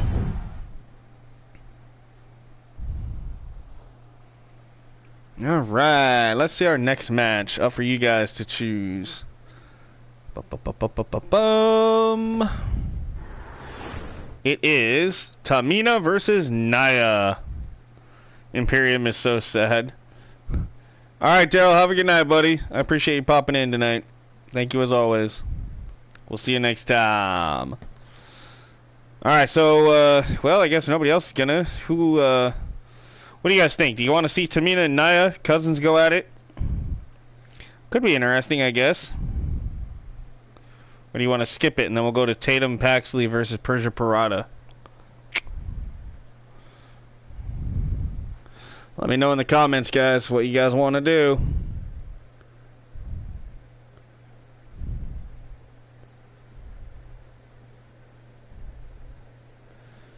And if there's only one person answering, that's fine too. So Hooks, don't be afraid to give your opinion, buddy. Skip it? Alright. Oh, Tamina beat Nia. Interesting. Okay. Alright, Tatum Paxley versus Persia Pirotta. You guys want to see this one? This could be good. What's weird is I saw Tatum, I know, have issues with Alexa, so I'm kind of interested in seeing how this might turn out. Because it doesn't say rivalry, but like I say, if Alexa comes out, this should be highly interesting. So you guys want to watch this one and see what happens?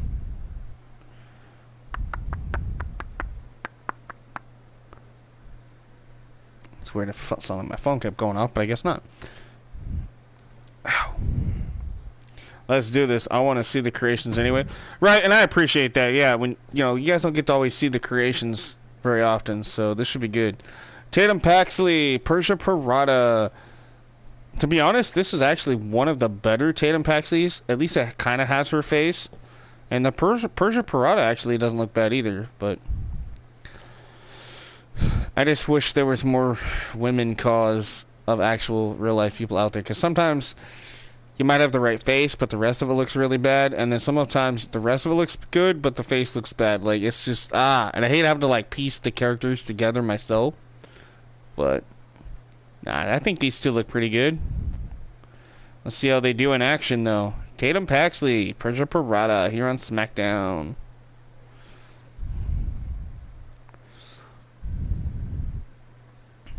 Oh, whoops, I have a text message I didn't even know I got. My phone's been acting goofy. Like I said, it updated earlier, so it's been acting kind of slow. It's been acting kind of stupid. Just all kinds of weird shit going on. Alright, Paxley Pirotta, here we go. Gentlemen, I think she's about to start a fight.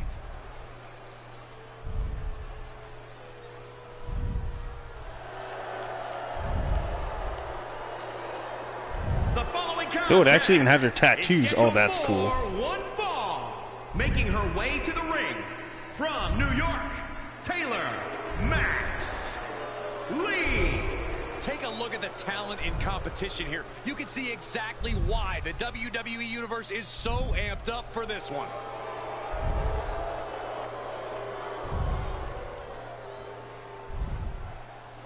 So Tatum actually looked really good. She got her tattoos, which is, like I said, that's really cool.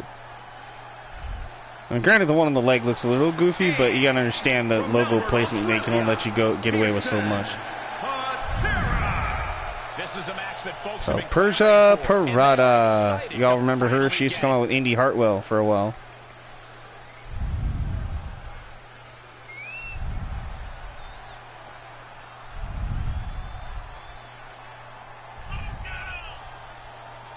I mean, it's a little bit off, honestly, looking at it now. But you know what? I'll take it for what it is. Like I say, it's really hard to find really decent-looking cause sometimes. If they're not, especially if those characters weren't really that popular. So. Determination in her eyes. She is more than ready for competition. Paxley and Persia. Alright, here we go. And as this match gets started, we're looking at an unflinching superstar ready to throw down. Oh, definitely got the strength factor of Persia, though. Holy crap. But whoever made the Tatum actually did really good, because if you think about it, she actually does kind of have muscles like that, and her legs actually are built like that. So, and the height actually looks like her too. So, I think the Tatum Paxley one actually turned it out pretty good. And she has wore that attire before, so. Oh! With the, like, bones and stuff. It was like her original, like, NXT level up gear. Nowhere to go, being victimized by those Muay Thai training really showing off here. Now trampling the opposition.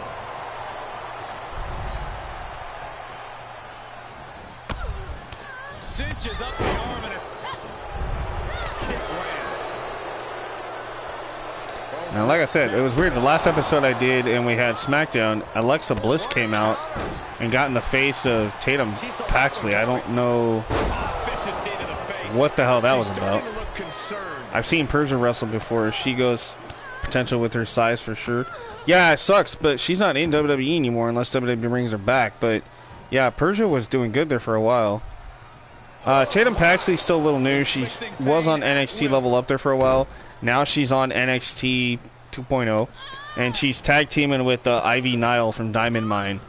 So if you do see here, well, I think this past Tuesday she finally took off the mask. She had like a nose protector because she broke her nose or did something to her face, so she had to wear a nose protector for a few weeks. But I think that finally got taken off. But yeah, Tatum Paxley is actually a really decent character. She's got like a wicked evil side to her, which is kind of cool. Like a dark side. It's interesting. Oh, sit out power bomb from Persia there. Actually, Hooks, give me a second. I might be able to do something here. Was ready for that. Persia will show up on AEW Dark. NXT resume means everything there. Right? Yeah. She's able to get out of the way. Well, I mean, she is from Australia, so she could go back to maybe like an Australian company too. So. Wind him up. Boom. Knock him down. Ouch. Man, my phone is being hella weird today. Alright, so yeah, I will send you something here in a minute there, Hooks. She kicks out with authority after two. This could be a tipping point in this match. Yeah, I know I got it. Turning the tables. Able to evade. Russian leg sweep. Not done there. Just raining down punches. That was nasty. Cover. 2 count. Fights out at 2. Good Lord, scarily close to 3. She scores big with the counter. Oh, by the hair, whipped across the ring. That ain't right. Oh, stop after stop after stop. Jeez.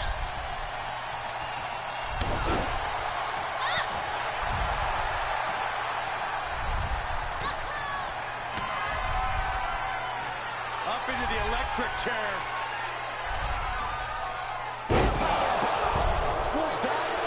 What's up, Xenophon? Haven't seen you in a while, buddy. Hope you're doing good. Oh, no, this isn't I know you've been busy. Glad to see you popping in tonight, dude. leg breaker. By the way, you almost qualified for the ladder match last night, man. You lost your first qualifying match, but we stuck you in the last chance Battle Royal, and you almost actually won that, too. So you're doing pretty good. Joker's still in it, though. Impressive reversal there.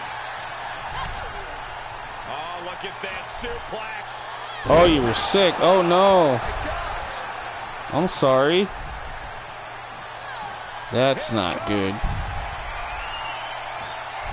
Lands face first. Caught her flush. Alright, Hooks. Well, I don't have, like, the greatest pitch. Oh, yeah, here we go. Never mind. I found them. So I'm going to send you these pictures. They don't worry, they're nothing bad. But this is Tatum Paxley, if you're wondering what she looks like. Are you good now? That is good to hear. Good news. I agree with Hooks. Glad to know you're feeling better. Who do you think will beat Honky Tonk's Intercontinental Champion reign? Yo, that's actually a good question there, Travis. Excuse me. I think Walter could do it. I mean, to be honest, but I think if anybody should do it, Sheamus, especially if he actually wins it. You know, I mean, it becomes actual like all-time Grand Slam champion. Oh, Tatum! Ouch, that was nasty to watch. Oh God, that had to hurt. Like, if that was real, that would have hurt like hell. Damn. Yeah, I just sent Hooks some pictures of, like I said, nothing bad, of course, but it's Tatum Paxley of what she looks like on NXT. So you kind of get an idea of what she looks like compared to what you see in the game here. So I think they did pretty good with it. It's pretty darn close. Definitely has star power potential, I'll say that. Crushing knee strikes. Repeated strikes. Back into the ring. Tatum could win this thing by countout if she wanted to, but instead opts to break up the count and go right after Persia Pirotta again. All right.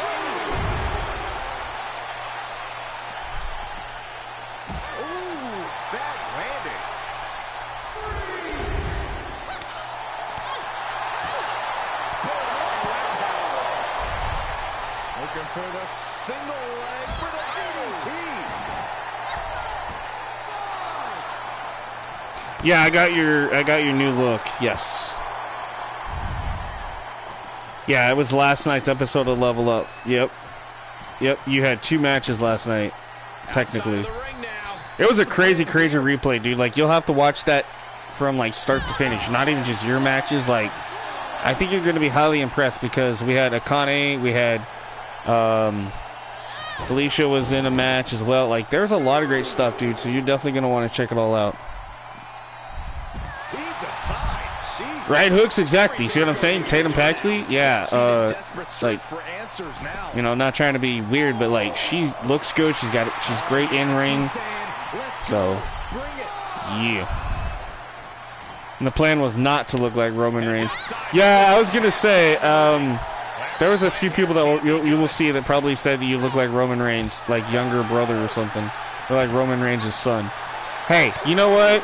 I thought he looked more like Jason Momoa from Game of Thrones and Aquaman, so that's kind of where I thought you were going with it. So either way, man, it's not that bad. It's time for her to take advantage of that misstep and take But I like your answer there, Hooks. Yeah, I'd hire her too.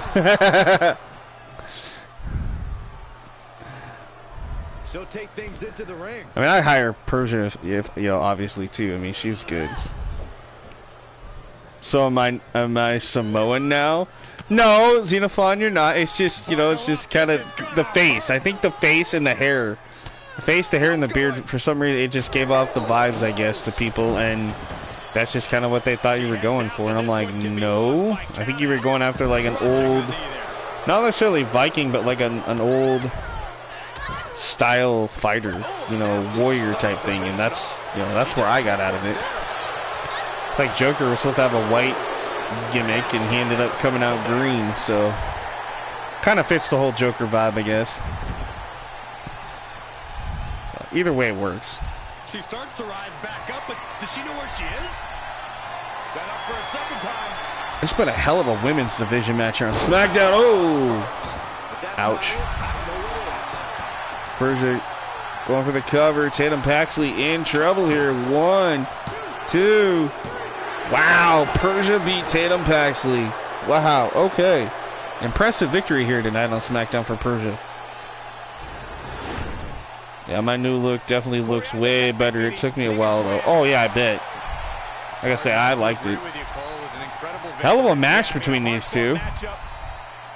We're going to see some respect out of these two, though. Nice. All right, that's what I was hoping for. Hell of a match.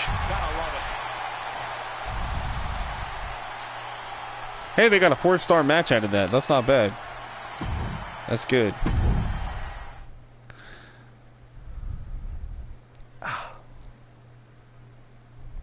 I still can't believe earlier tonight Jeff Hardy actually beat The Undertaker.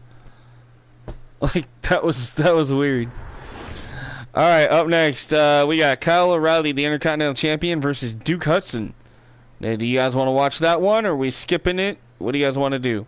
Because after that, we got this match, which could be kind of interesting. It's Hit Row versus the Brawling Brutes. Yeah, Stacy Keibler beat Shotzi earlier tonight on the show, yes. She had help, though, on the outside, thanks to our NXT Women's Champion, Mandy Rose. But, obviously, Stacy's not going to talk about that. Sorry, Xenophon said skip the O'Reilly Hudson match. Alright. O'Reilly won anyway. Alright, you know what? We haven't actually watched a tag team match tonight, so let's, oh, I'm kind of curious. Hit Row versus the Brawling Brutes. This one actually might be kind of good. We'll see.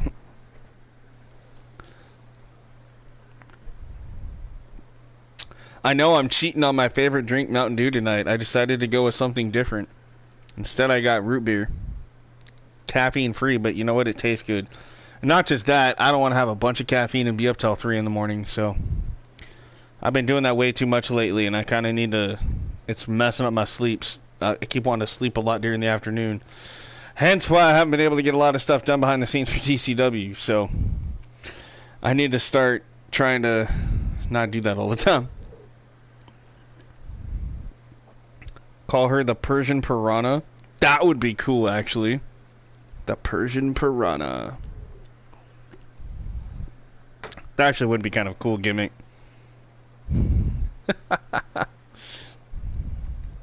Yeah, but her real name is Steph Delanter or Dale, something like that. I know it's Stephanie or Steph. She has an OnlyFans, and I have her on my on my Twitter, and I think Instagram too. It's like Steph Delanter. She's got a weird name, but yeah. I'm like, where the hell did they get Persian Piranha out of that? But okay.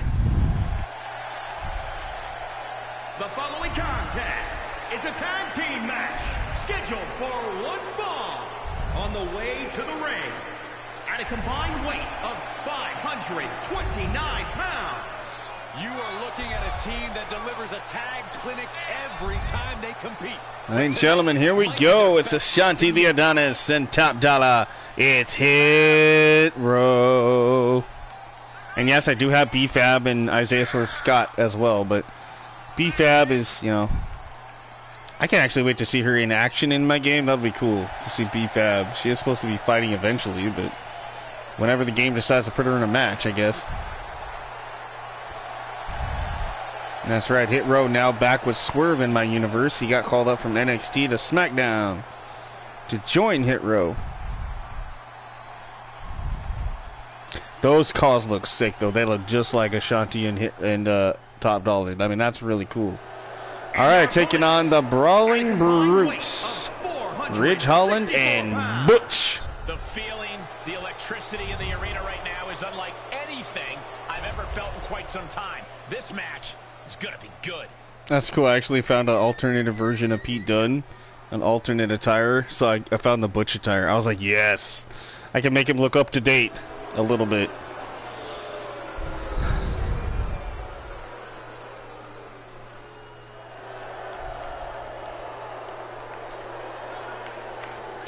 All right. Any favorites in this one, guys? Again, Hit Row, Brawling Brutes. Well, this is the moment of truth tonight. Ashanti telling Top Dollar that he wants to start the match. Okay. Already got some tension here with Hit Row. That's interesting. Match underway. Also not very good either. I don't want Hit Row to split up, but I mean, if they do, they do. It's whatever the computer wants to do, we're going to go with it. Hey, what about me? Corey excluded you for good reason, Byron. Now back to the action. Tag. Punch right in the head. Just Oh yeah, like Ashanti could pick up Ridge Holland. Okay. Yeah, we know it's a game, so we're just going to go with it. But like in reality, that would not happen. Ridge is too big. Now this could happen, yes. I can definitely see Top Dollar doing this to Ridge. Shoulders down to the count. Elevates the shoulder. Very soon to be going for a pin. What happened to you guys? Y'all went silent for a minute. Close fist connects. Ooh, stiff punch. I honestly kind of hope Hit Row gets this, but hey, if the Brawling Brutes win it, they win it. You know, it is what it is. But as a fan, I would love to see Hit Row get this.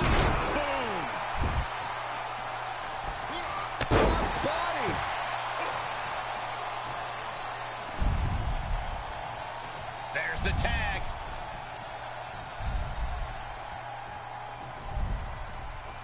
Vicious right forearm. Forced out of the ring. What?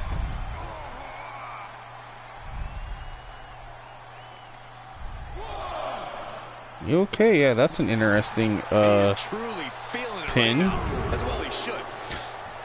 I don't know what the hell Serena Deeb was trying to do tonight for that pin over Toni Storm and Ember Moon, but okay. Snapping the fingers, nasty. Sorry, I just seen this and I'm like, what the hell? Pete Dunne, way up high.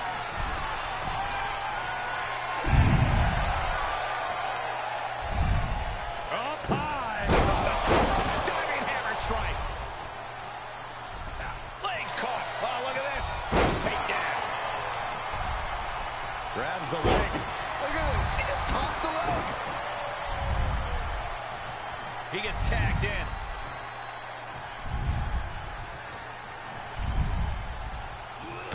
Big knee. And right between the shoulder blades.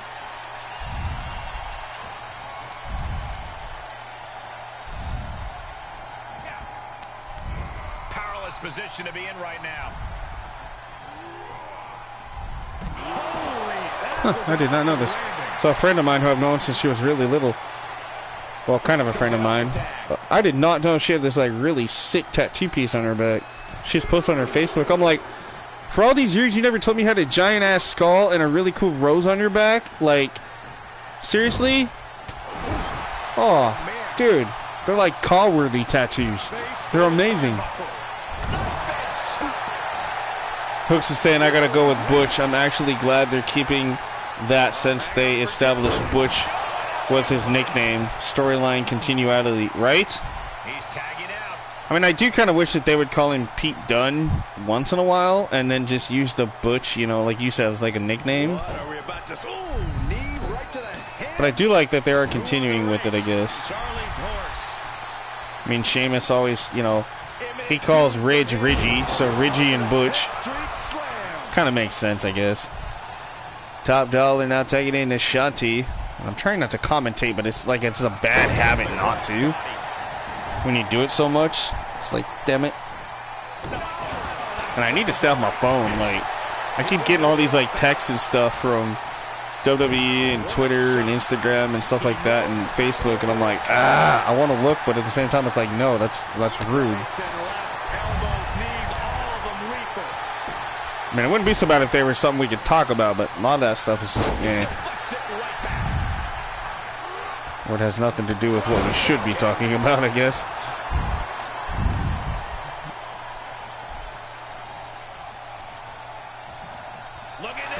I'm even supporting, you guys can't see it because of the way I'm sitting, but I'm actually wearing one of my, like, 6 or 7 Alexa Bliss t-shirts. Which eventually I will be getting more at some point. I will be ordering some more shirts from WWE.com. So, expect to probably see eventually me wearing more Liv Morgan and Alexa Bliss and God knows who else. A lot of the female characters. I might pick up a Judgment Day one just for the hell of it. But, and the Bloodline.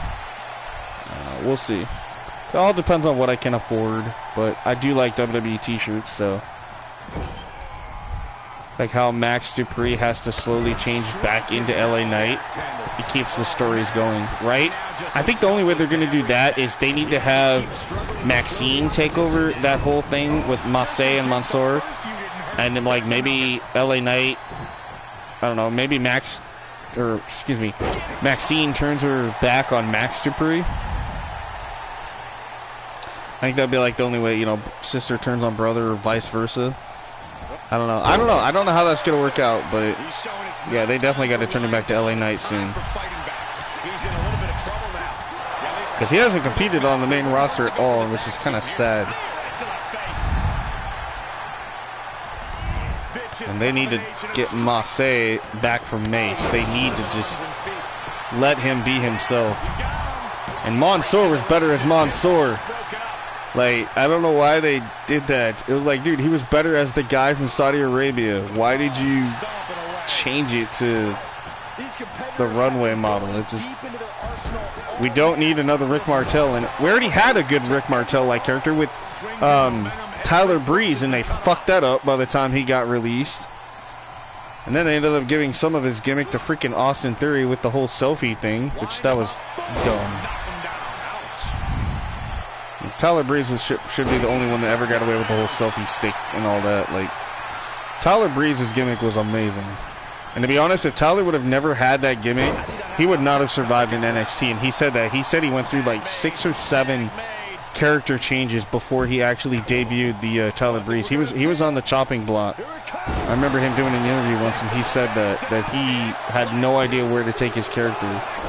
And all of a sudden he come up with this model Tyler Breeze, and he's like, all right, let's do it. And it worked. Well, LA Knight will probably end up wrestling Mansoor since Mace can't wrestle that good.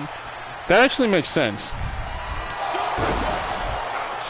But then again, you know, Mace probably could wrestle good. The problem is he hasn't been able to show himself. I want to know what the hell ever happened to T-Bar. I know he's been on like main event once in a while. They need to slowly turn him back into Dominik Dijakovic.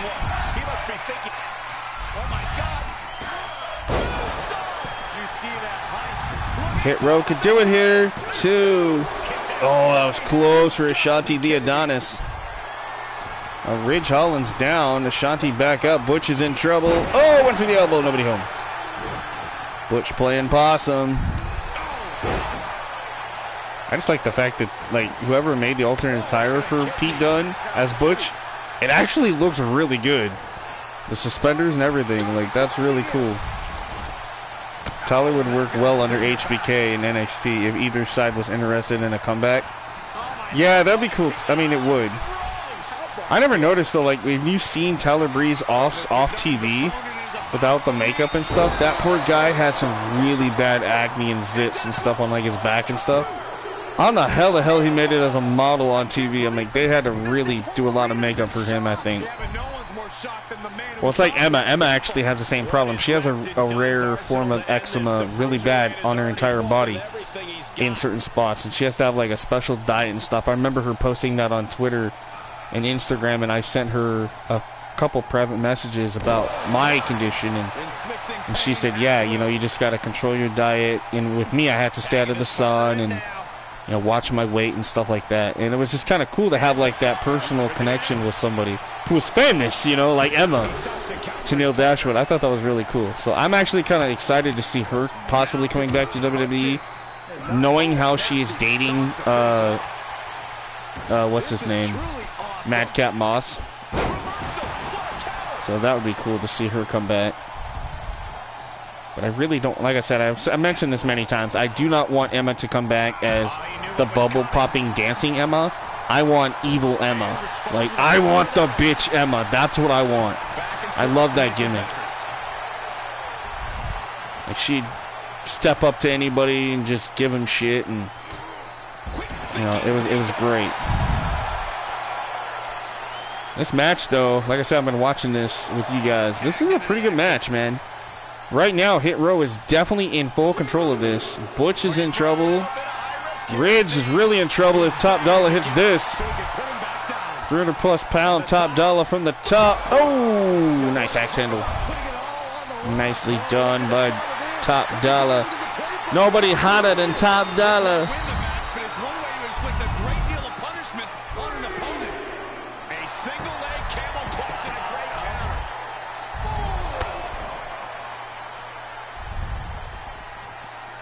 Look at the strength of Top Dollar. He's putting Ridge Holland around and around he goes.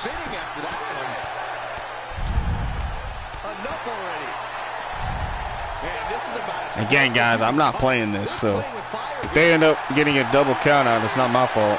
Count of 8. Count of 9. Oh, man, Top Dollar, man, you could have had it. You could have had it, bro. Damn. Alright, whatever.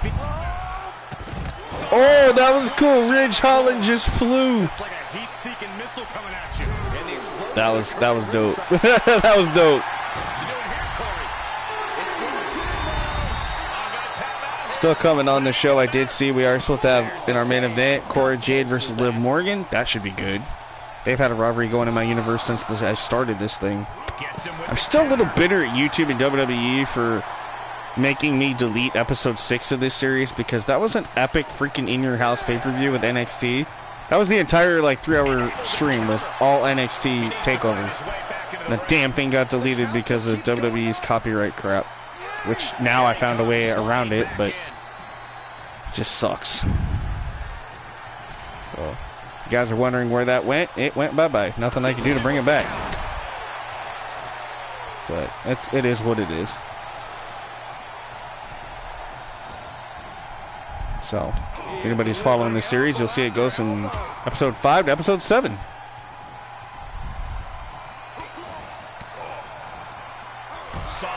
And this is episode 11? Yeah, we're on episode 11 tonight. Damn. That's pretty good. Usually when I do this a stream like this, they don't last more than about 8 or 9 episodes. So you guys have been loving it enough to keep it alive, and which is cool, because I really wanted to do this. I know a lot of people might not like it, but I really enjoy the WWE stuff. If it's done the way I'm doing it. You know, some of the stuff is like what you're going to see on TV, and then some of it's not. I mean, you don't see Brock Lesnar and The Undertaker, Edge, and all these on NXT. So, I mean, when that all happened with mine, I was like, all right, let's do this. This is going to be cool. Doing that draft at the beginning of the series definitely shook things up and made people be like, oh, crap, you don't know what to expect. And that won't be the first time. There'll be another shakeup coming up eventually soon, too. So I'll be looking forward to seeing that. But it won't be the entire, like, 300-plus roster of all the characters. You know, it'll just be, you know, 10 characters from each show. 5 men, 5 women, whatever. And they'll just be switched between the 3 shows, Raw, SmackDown, and NXT. So, and we'll do all that live, too. So that'll be cool to watch. Sharp elbows to the body, looking to fight his way out. Oh, spear by Ridge. Ridge Holland for the cover on Ashanti the Adonis. Oh, Brawling Brutes almost had it. Man, this is a freaking amazing tag team match. Superman punch from Ridge Holland. Okay. Top Dollar breaking it up. And you're going to pay for it. Ridge tosses Dollar over the top rope.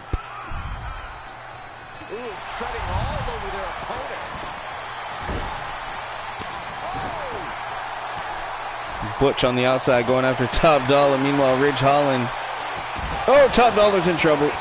Ridge Holland beating the living daylights out of Ashanti the Adonis here. Good Lord. And another spear. Brawling Brutes might pull this off, guys. Wow, the Brawling Brutes have defeated Hit Row. And Top Dollar's got a broken nose, it looks like. Ouch. Here are your winners, the Superstar and Pete Dunne. The Superstar and Pete Dunne. Ridge Holland and Butch. Good victory here tonight on SmackDown.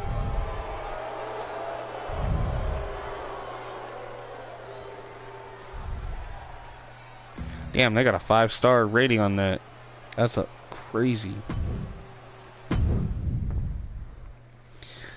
Alright, chat. You guys ready for some more action? I think we're just going to be able to get through SmackDown tonight, and that's it. We already did NXT, but I don't think we're going to be able to get to Raw. It's getting late. But let's finish SmackDown, shall we? Alright, up next, we got Natalya and Xia Brookside. The Superstar and Pete Dunne, right? So this is what we got left. We got Liv and Cora, Cesaro and Cody, Ronda and Kaylee, Natalya and Brookside. So we got 3 women's matches. Holy crap. Plus Cody versus Cesaro. Okay. So, you want to watch this one, Hooks? And see what Xia Brookside looks like? If you don't know who Xia Brookside is, she was a part of NXT UK. She was Johnny Brookside's daughter. And she's a hell of a talent, too. I loved her bubbly personality when she first arrived, and then towards the end, she became kind of like a daddy's girl, like almost like a UK version of Tiffany Stratton. It was kind of weird.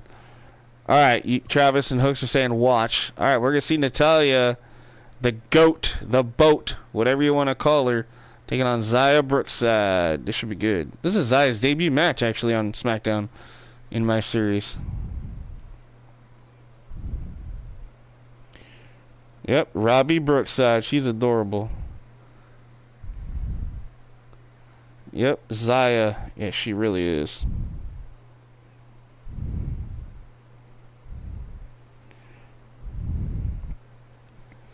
Alright, so I'm just waiting for this so I can hit the button.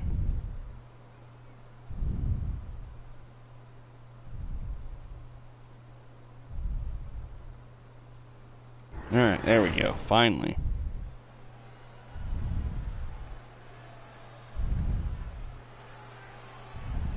And here comes Natalya.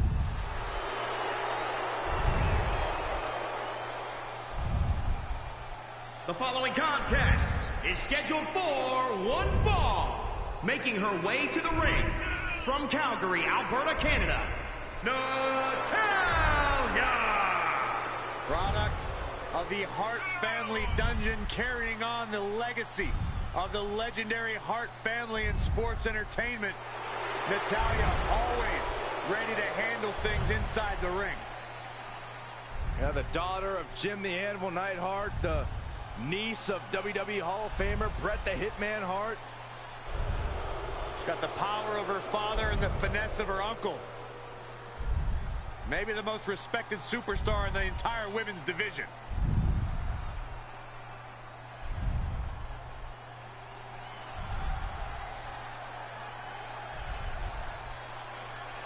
Alright, here she comes. Ladies and gentlemen, Zaya Brookside.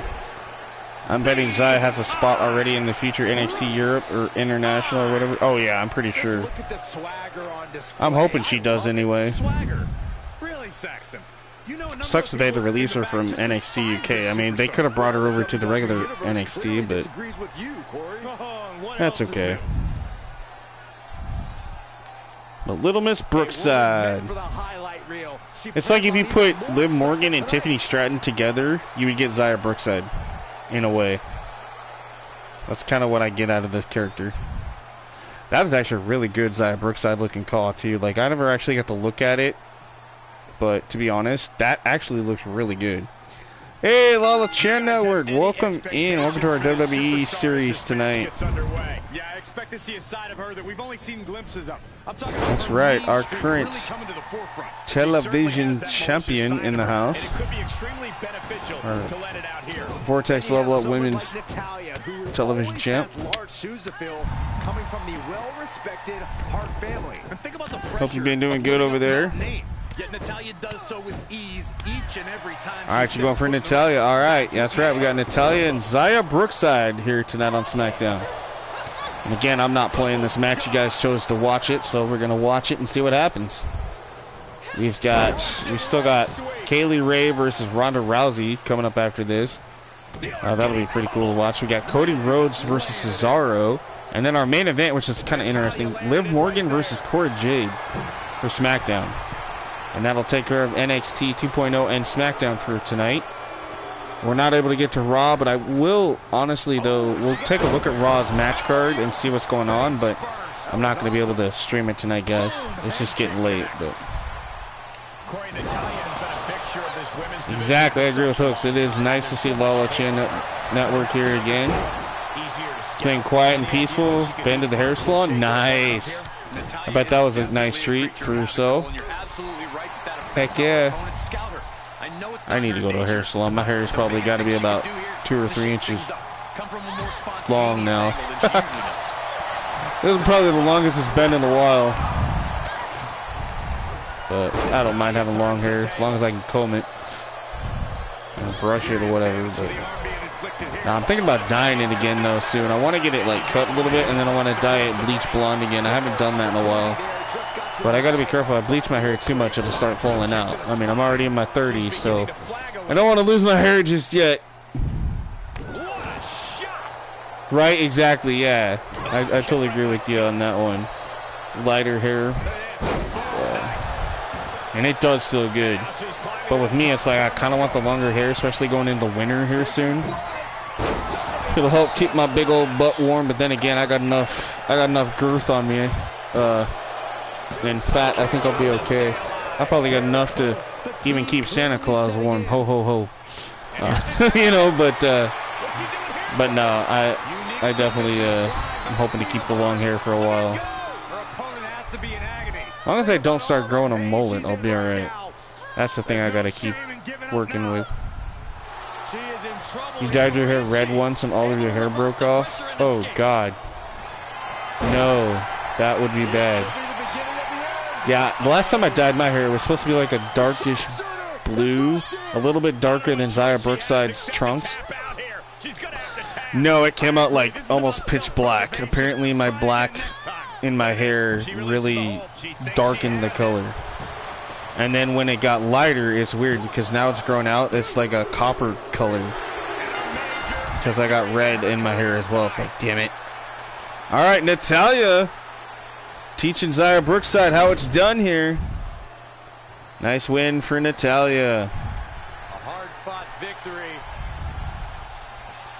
Mainly huge chop, but now my hair is long now to shoulder length. Oh, damn. Ah, Natalya, of course she's going to turn heel. Of course she was going to turn heel. We knew it was going to happen eventually. Natalya beating up the young Brookside. She only got a 1-star match for that. Wow, okay.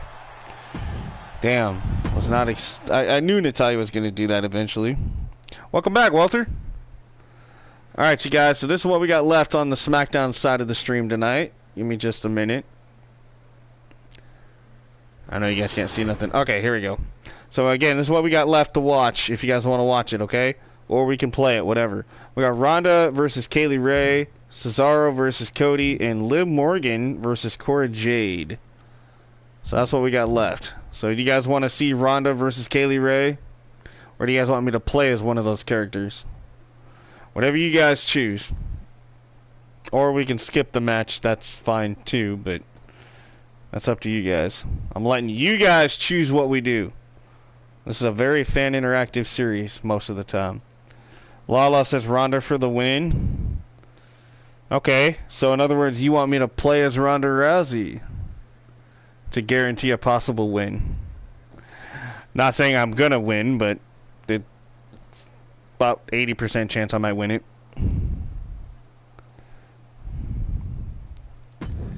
Yeah, why not? I'll be Ronda Rousey. I've not been Ronda on this. Watch Ronda versus Kaylee Art. Alright, we'll watch it. Lala was just rooting for Ronda, so that works. Hook said he wants to watch it, so we're going to go ahead and watch it. And then, like Lala said, we'll see if Ronda gets it. Ronda is my SmackDown Women's Champion. She ended up defeating Cora Jade and Peyton Royce only because it was originally supposed to be Ronda versus Cora for the belt. And then Peyton Royce cashed in her Money in the Bank and made it a triple threat. Lost that opportunity when Ronda Rousey pinned Peyton to win the SmackDown title. So Peyton Royce kind of spoiled her Money in the Bank contract cash in, whereas Jimmy Uso did it on Cody and Sheamus and became Universal Champion. Ronda has been my favorite ever since she put Alexa Bliss in the armbar. Making her way to the ring. I won't comment on that thing because I'm wearing an Alexa Bliss shirt and I'm a big Alexa fan. But I like Ronda too, so, you know, I totally understand where you're coming from on that. The baddest woman on the planet, Ronda Rousey. Rousey possesses amazing striking. So there's our custom SmackDown Women's title that we made. Well, I didn't make, but that I found on CC to replace all the in-game content stuff. I think that's a really cool design, honestly. Love that SmackDown Women's title. Alright. Yeah, I love Alexa too. Like I say, you know. But yeah, whenever I liked it when she beat the crap out of Stephanie McMahon at WrestleMania. I always thought that was great. Alright, Kaylee Ray. Alba Fire. It's so weird to see her as Kaylee Ray and then on TV see her as Alba Fire. UK Women's Champion for 649 days. That's ridiculous. Oh, you better believe it, Michael. In fact, Kaylee Ray has referred to herself Trying to as bent the Alexa's arm back. That had to hurt. champion. Yeah, it probably did, but you also have to understand Alexa is double jointed. She has said that a couple times in interviews. So for her to do that and see her arm go back, that's actually, it doesn't really hurt her that much because, like I said, she's double jointed. And she used to use that to her advantage to win matches. I remember that. She's one of NXT UK's most successful competitors. Do I think Alexa will get involved in a Bray storyline? I would say if they want to end the whole Alexa storyline correctly, and when they bring Bray back, or if they do, I think that would be the way they do it. They have to have Alexa in there at some point to help her get rid of the doll, help her get rid of this whole Twisted Bliss thing. And here comes a woman who has You know. dominated the scene for years now, the scary. They have to end it on something that makes sense, because her going to therapy didn't make sense. And obviously you still see parts of her. I mean, she still comes out with the doll. She comes out with like weird music, and she still kind of acts like the Twisted Bliss. So, you know, just not as twisted. So, I don't know. It's kind of a 50-50 on that one, really. That Bray was coming back. Yeah. Well, we were talking about that earlier on the show here, Lala. We were talking heavily about Bray coming back. They got this whole White Rabbit thing that's been going on during live shows, playing music and showing images and this and that. So, definitely a big rumor going on about that. I guess we'll have to tune in Friday and see what the hell's going on with that. Because apparently that's when that is supposed to debut or something, apparently. Right, yeah, exactly. I did too. I just got used to her not having Lily, but then all of a sudden they brought it back. But here, okay, so I saw this really cool picture. I don't know if anybody else saw it on Monday night, though. When Alexa gave Lily to Asuka, and Asuka was holding Lily, Asuka's face was like zombified. Think about it. Before Asuka was Asuka, she was known as Kana in New Japan, and she would wear like this really scary face paint with scary contacts, and she was like evil. It was like evil Asuka. What if Alexa, to get rid of the gimmick, gave the doll to Asuka, turns Asuka into Kana, which would be absolutely amazing to see Kana in WWE. That is a theory that I have seen going around that I think would be a really cool storyline. And I'm pretty sure Triple H would love to see Asuka go heel and do the whole Kana thing instead of that stupid Kabuki Warrior thing. That was completely awful, by the way. I did not like the whole Kabuki Warrior thing. I did like the fact, however, that Asuka and Kairi Sane were heels, but Paige as their manager didn't make sense, and then the whole... I don't know, it just didn't make sense to me. To be honest, when I went to Raw in DC, when I saw Alexa and Asuka in the ring, it is mere Alexa has gotten thick. She's trying to get the thickness back, but I think I think it also just depends on what kind of gear she wears. Because here lately it looks like she's finally getting her booty back a little bit and a little bit thicker. But at the same time, if you look at her a certain way, she still kind of looks really skinny. So I don't know, I think it's just all the camera angles too, but... I don't know. Either way, Alexa's Alexa, and I'm still a big fan, so, for me, it's not necessarily about her body, I mean, personally, I think she's a really good person. She's got a good heart. Hoisted over into the gory special. Could be looking for a submission here. Oh, this is so painful. Oh, that looks like a torturous position to be in. Yeah, Asuka should go bad somehow. Just needs a manager to talk for her, and she'd rule. Yeah, exactly. I hate to say this, but for some reason, the Japanese characters, like even Io, I love Io Shirai, I love Shinsuke Nakamura, stuff like that, but those poor guys and gals, they cannot talk on the mic, and it's not their fault. They try, but the crowd just butchers them with the what, which after a while actually kind of drives me nuts, honestly. I've always, when Stone Cold did it, I get it, it made sense. But it should have died when Stone Cold quit wrestling. Like, the what chants are annoying as hell. Yeah, it's time for Asuka to go heel again, definitely. Like, with War Games coming up at Survivor Series, I have a feeling now if they have Asuka and Alexa and whoever else in War Games, as a team or whatever, I see Asuka turning on that team. That would be the perfect time to do it. And maybe have her join Damage Control. Because honestly, it would be a dream to see Asuka and Io team up again. That hasn't been done since they were in New Japan. And they were heels at the time. So to see Io and Asuka team up again in WWE would be freaking amazing. Kasumi is the NXT Women's Champion on My Rise. Oh, nice. That's cool. Ronda Rousey beat Kaylee Ray. You called it, guys. You guys did it. She did it. They just need mouthpiece managers. Tons of managers looking for jobs out there somewhere. The next Heyman is out there if they try. Right here. I would love to be a manager. I've never ever really wanted to be a wrestler. I always wanted to be a manager or a commentator or even a referee. Like, I never really wanted in the ring. You know, I've done it a couple times, you know, as a teenager, but in a wrestling school, and I'm gonna tell you right now, that shit hurts, like, no joke. But I mean, if I had to only do it once on a blue moon, like as a manager or something, and have to take a bump or something, okay, that's fine. But to do what they do, they're braver than me, because dude, my body could not handle that anymore now. But Ronda did it. All right, Ronda beat Kaylee. And we got 2 matches left. You guys want to see the next match? It's Cesaro versus Cody Rhodes. And then we got Liv Morgan versus Cora Jade. So just let me know in those comment section there. If you're here live, just say skip, watch, or play. Now, if you choose play, that means I have to play as one of them.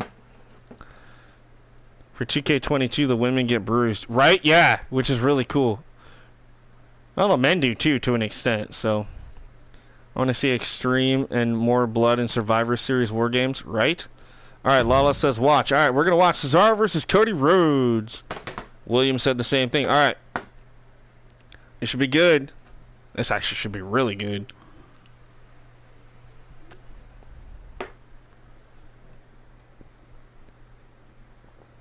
But I agree with you, Walter. But Triple H has said... He said this in a tweet or an interview that he did yesterday or the other day. He goes, I feel like blood should only be used if absolutely necessary to tell a story. He goes, I don't really feel, because of the pandemic still going and everything else, he goes, I don't really feel like blood should be something that is a necessity. But I do agree that if it's at Extreme Rules or like a pay-per-view and the story is right and whatever, or if you're going to do any type of extreme match, the blood should be there. But at the same time, that also, you have to understand, they actually bleed sometimes. So that takes a lot of toll on the wrestlers themselves. So, you know, do we really want them mangling their bodies just for us to go, yay, blood?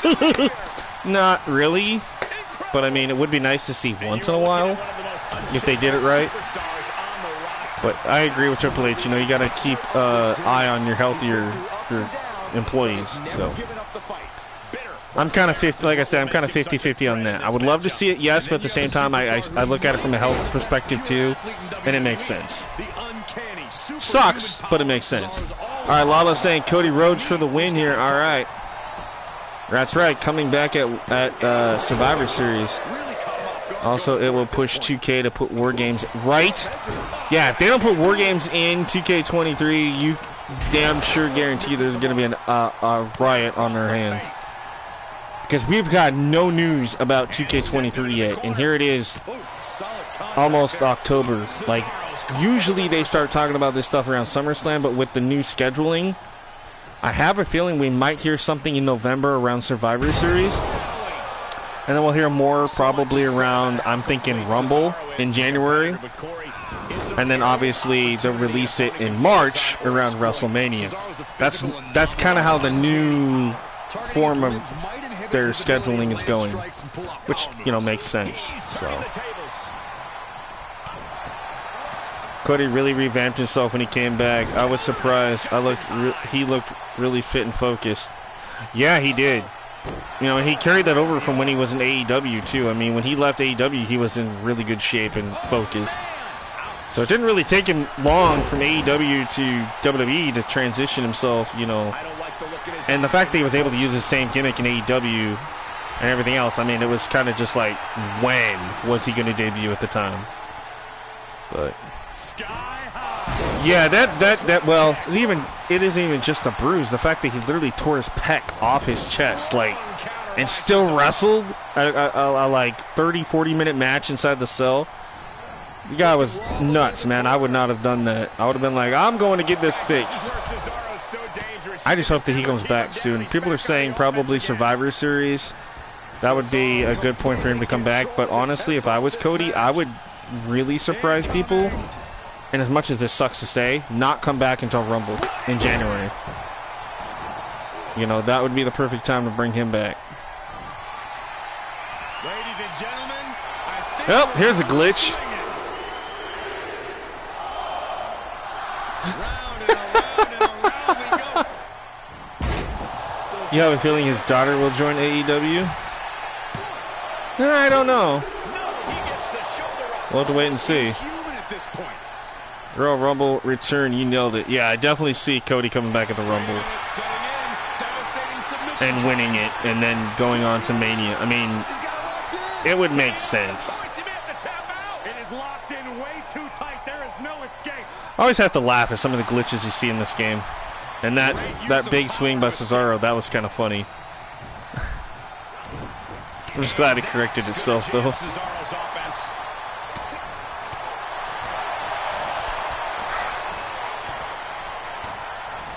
Reversal.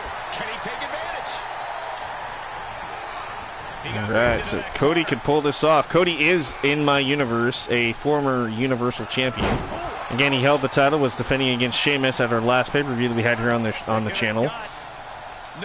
For this series at WrestleMania Backlash, and unfortunately, Jimmy Uso decided to cash in, make it a triple threat, and Jimmy Uso pinned Sheamus to become the Universal Champion. Of all things. I thought that was the most funniest thing ever. We have an Uso as champion. He's not even here tonight. Guy's pulling a Roman Reigns. I'll show up when I want to show up, bro.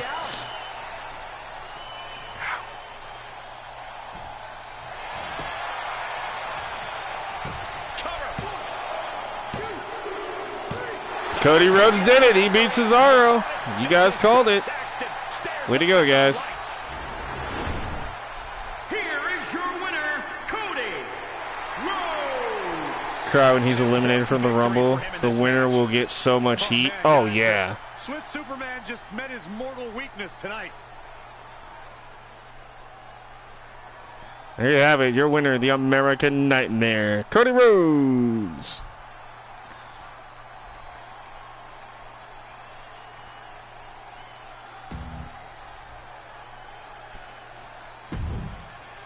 All right, you guys ready for our main event? It's Cora Jade versus Liv Morgan, and we're gonna watch that one because if I play it, like I like both of them, so it's really hard for me to choose.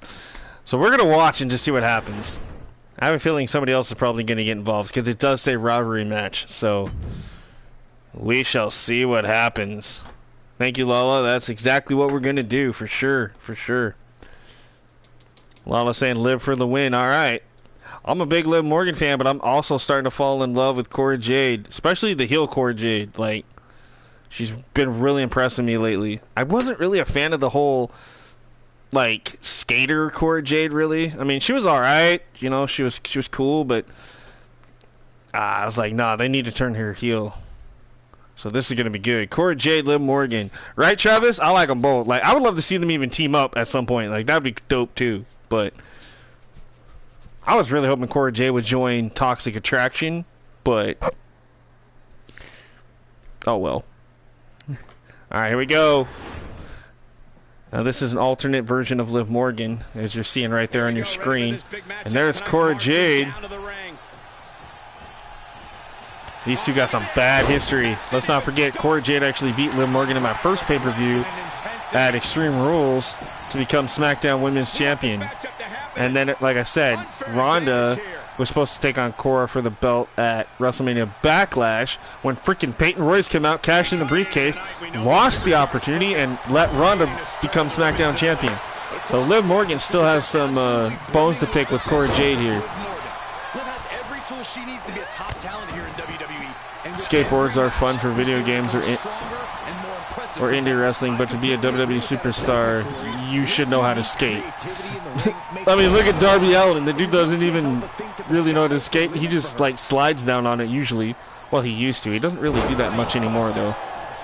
But I think he can actually skate, I think. So, I don't know.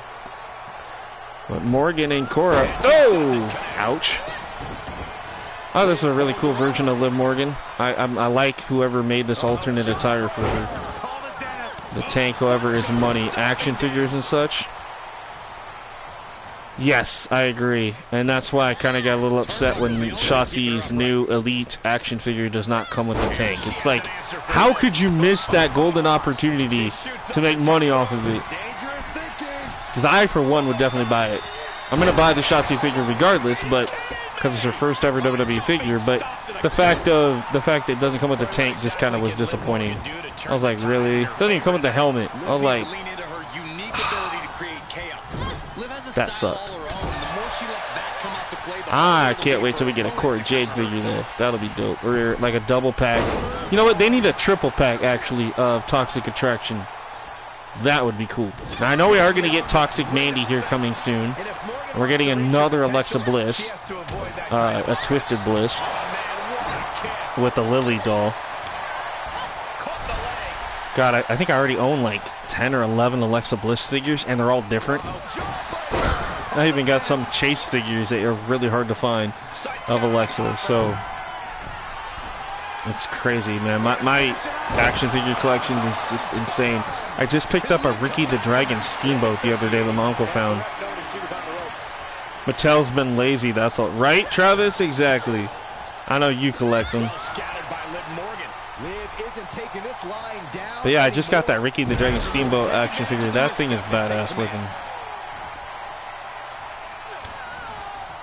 Liv Morgan picking up speed.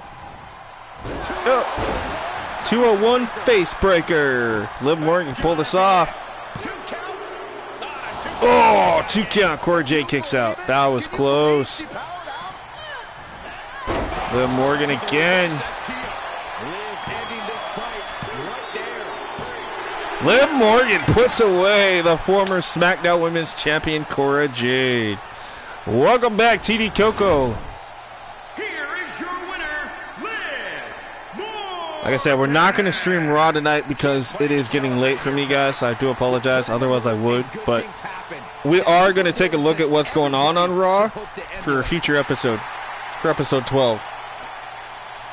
So we'll take a peek over there and see what's brewing on Monday Night Raw. That's right. Liv beat Cora in our main event.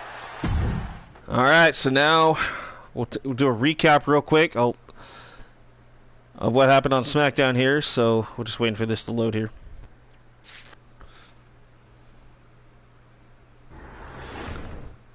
All right, so we saw Walter was supposed to take on Ilya Dragunov. Ilya faked an injury, and lo and behold, Walter ended up taking on Roderick. I played as Walter. I lost to the computer, so Roderick beat me.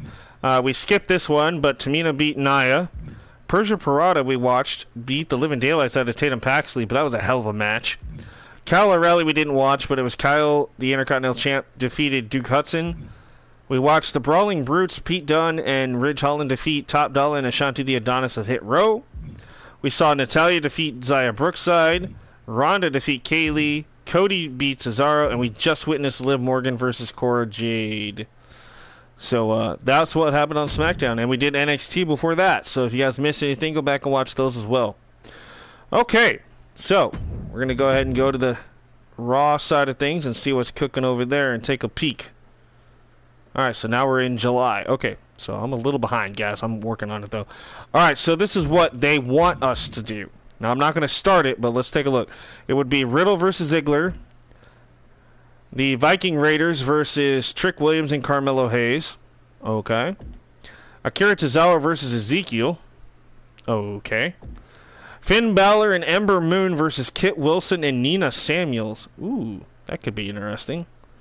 If you don't know who Kit Wilson is, he's part of Pretty Deadly, and Nina Samuels was a part of NXT UK as well. But Balor and Ember, I think that'd be an interesting mixed tag team there.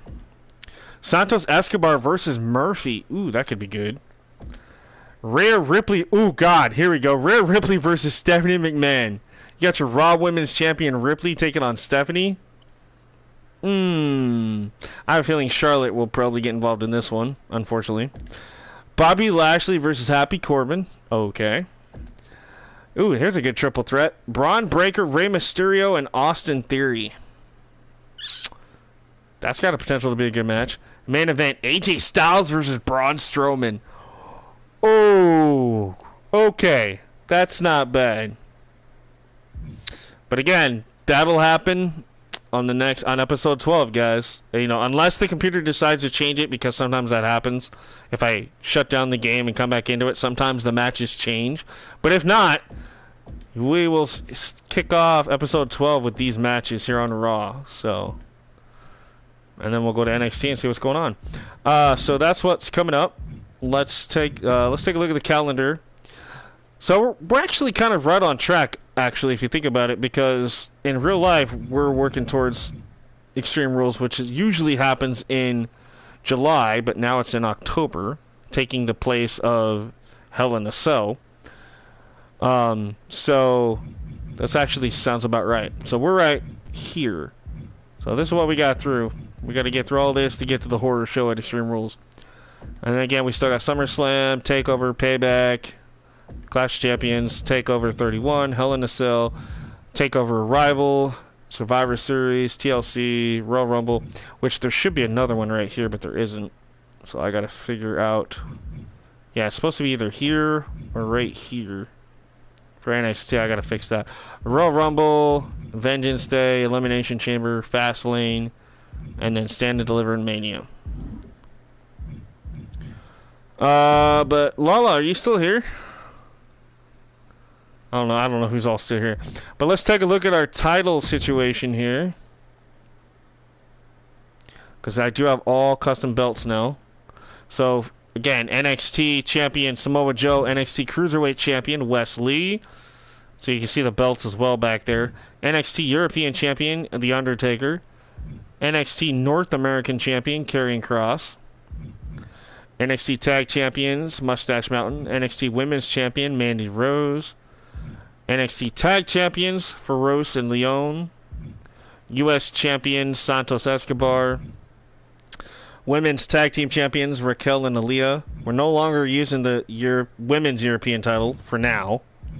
Or this version of the WWE title for now. But we're saving them just in case. 24/7 belt got replaced with the Hardcore belt, so Akira Tozawa holds the Hardcore title. Intercontinental title is held by Kyle O'Reilly. Your Raw Champions Viking Raiders. Raw Women's Champion Ripley. SmackDown Champions Miz and Morrison. SmackDown Women's Champion Ronda. Universal Champion Jimmy Uso. And your World Heavyweight Champion Roman Reigns. And we don't have anybody holding the money in the banks right now because they both got cashed in. Tag teams. Of course, again, I'm just going through this for those of you that might be curious again still. I like doing this, showing you guys if there's any updates or not. So Blade and Anafe, Malik Blade and Idris Anafe. Brawling Brutes, Ridge Holland, we all know that. Briggs and Jensen with Fallon Henley. Birch and Lorcan. The Creed Brothers with Ivy Nile, or Diamond Mine basically. Damage Control, Dakota, Io, and Bailey. Feroz and Leon from NXT. Gallus, Mark, Joe, Coffee, Wolfgang. Grizzled Young Veterans, Zach Gibson and James Drake. Heavy Machinery, Tucker and Otis back together. Hit Row with Isaiah Swerve Scott and B-Fab. Imperium back together with Alexander Wolf. Judgment Day with a Judgment Day version of Dominic Mysterio and Rhea Ripley. Casey and Caden. Los Lotharios with updated gear. Lucha House Party with just Grand Metalik and Lince Dorado. No Kalisto this time. He's on his own. Miz Morrison, Mustache Mountain, MSK, or as I like to call them, the Marijuana Smoking Kids. New Day without Big E. Nikki and Doudrop. Pretty Deadly. Kit Wilson and his partner, Elton Prince. Raquel and Aaliyah. Ravish and Glow, Lana and Naomi. Starks and Lyons, Zoe Starks, Nikita Lyons. Street Profits, Subculture, which is Mark Andrews, Danny Luna, and Flash Morgan Webster. Toxic Attraction without Mandy Rose. She's going solo right now. So Gigi and JC are together by themselves. Trick and Mello, the Usos, the Viking Raiders, The Way with just Candice and Indy. That's what we got so far. More will come at another time. Alright, so updated rivalries. Let's take a look at these. Still got Roman and Strowman. Ziggler and Big E, Tommaso and Bobby, Rhea and Charlotte. We got Santos and Ezekiel. Mysterio and McIntyre. Trick Mello versus the Viking Raiders. Okay. For Tuesdays, we've got Kevin and Edge, Mandy and Shotzi, Balor, or the Fiend and Joe, Dijakovic and Orton, and then we got Wesley and Drew Gulak. For Friday, we got Cora and Liv, Hit Row and the Brawling Brutes, Cesaro and Cody, Ilya and Walter, Tamina and Nia, Alexa and Tatum Paxley.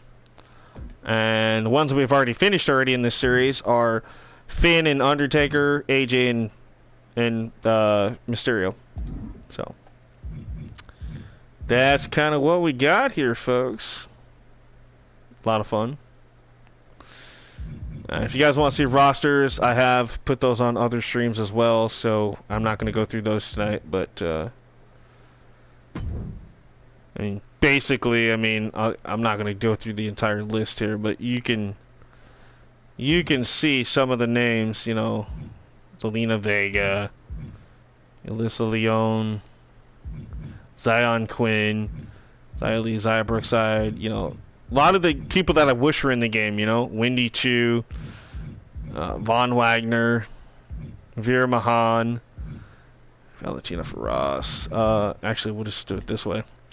Custom Superstars. There we go. Aaliyah Amel, Andre Chase, Ashanti the Adonis, and B Fab, Blair Davenport, Boa, Brandy Lauren, Braun Breaker, Bronson Reed, Brooke Jensen, Brutus Creed, Carmelo Hayes. We brought back Chelsea Green, Cody Rhodes, Cora Jade, alternate version of Dakota Kai, Danny Luna, Dave Mastiff, the Bomber, Duke Hudson, Ether Sanafe, Electra Lopez, Elton Prince, Emma or Tennille Dashwood, Eva Marie, Ezekiel, Fallon Henley, The Fiend, Flash Morgan Webster, Gigi,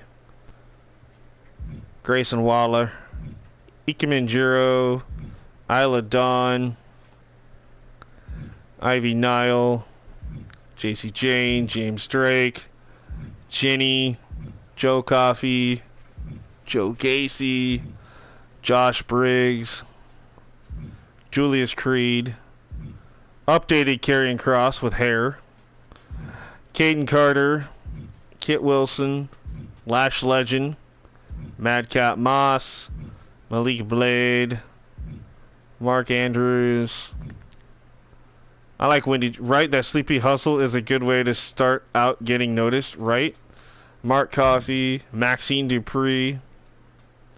I definitely agree with you on that. Mako Satomura, Nash Carter, Nikita Lyons, Nina Samuels, Odyssey Jones, Paige, Persia Parada, Reggie,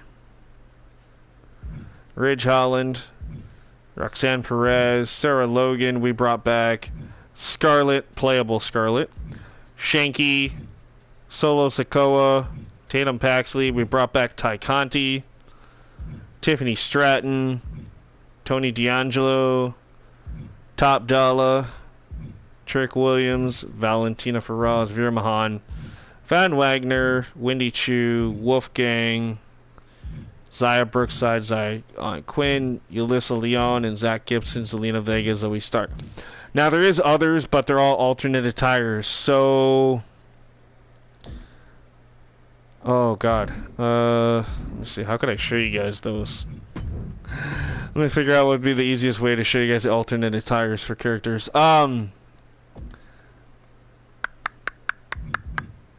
Yeah, we'll do it this way, I guess. Might be able to do it this way anyway.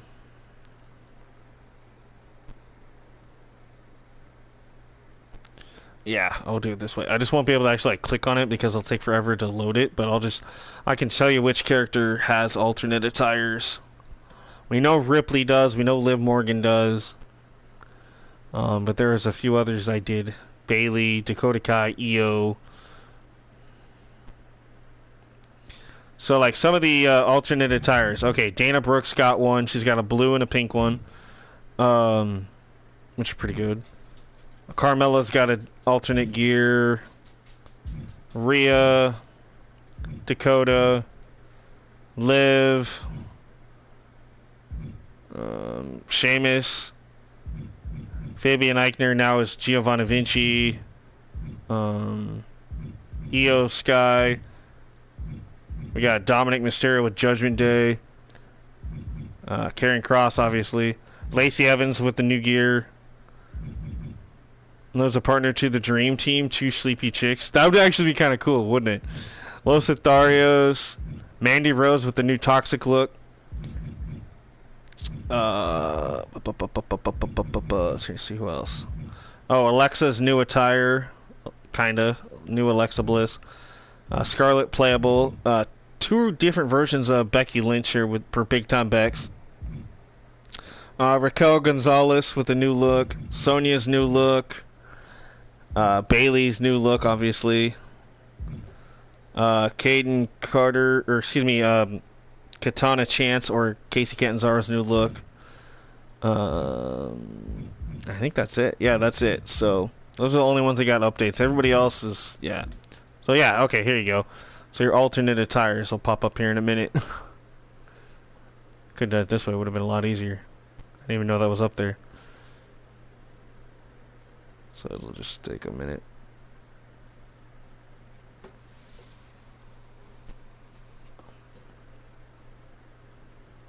I totally forgot. So yeah, these are all the alternate attires we got for in-game characters. So that's not bad. I mean, I tried to keep stuff up to date for most of the characters. Obviously not all of them.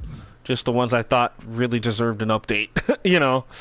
So, like I said, you know, this series I think is, you know, pretty good. You know, we got a lot of up-to-date stuff, but we're also keeping it fresh with different rivalries and stuff you don't see on TV as well. So,